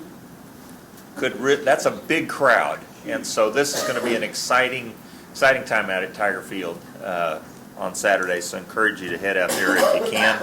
The North Belton Middle School production of Peter Pan is this weekend, and so we're very thankful for getting an opportunity to see our middle school theater program. Public School Week luncheon that was mentioned is the 10th. Our next regular meeting is not until March 28th. That's different because of spring break, so we need to make sure everybody's calendar is on that for our next regular meeting. And that's all the dates I have, unless somebody else knows one or don't have. At this time, we're going to back up the beginning of our agenda. The board will go into closed session to discuss personnel, but for those of you that hung with us all this time, you're welcome to go home. We will not be taking any action when we return. You're welcome to stay, too, if you'd like.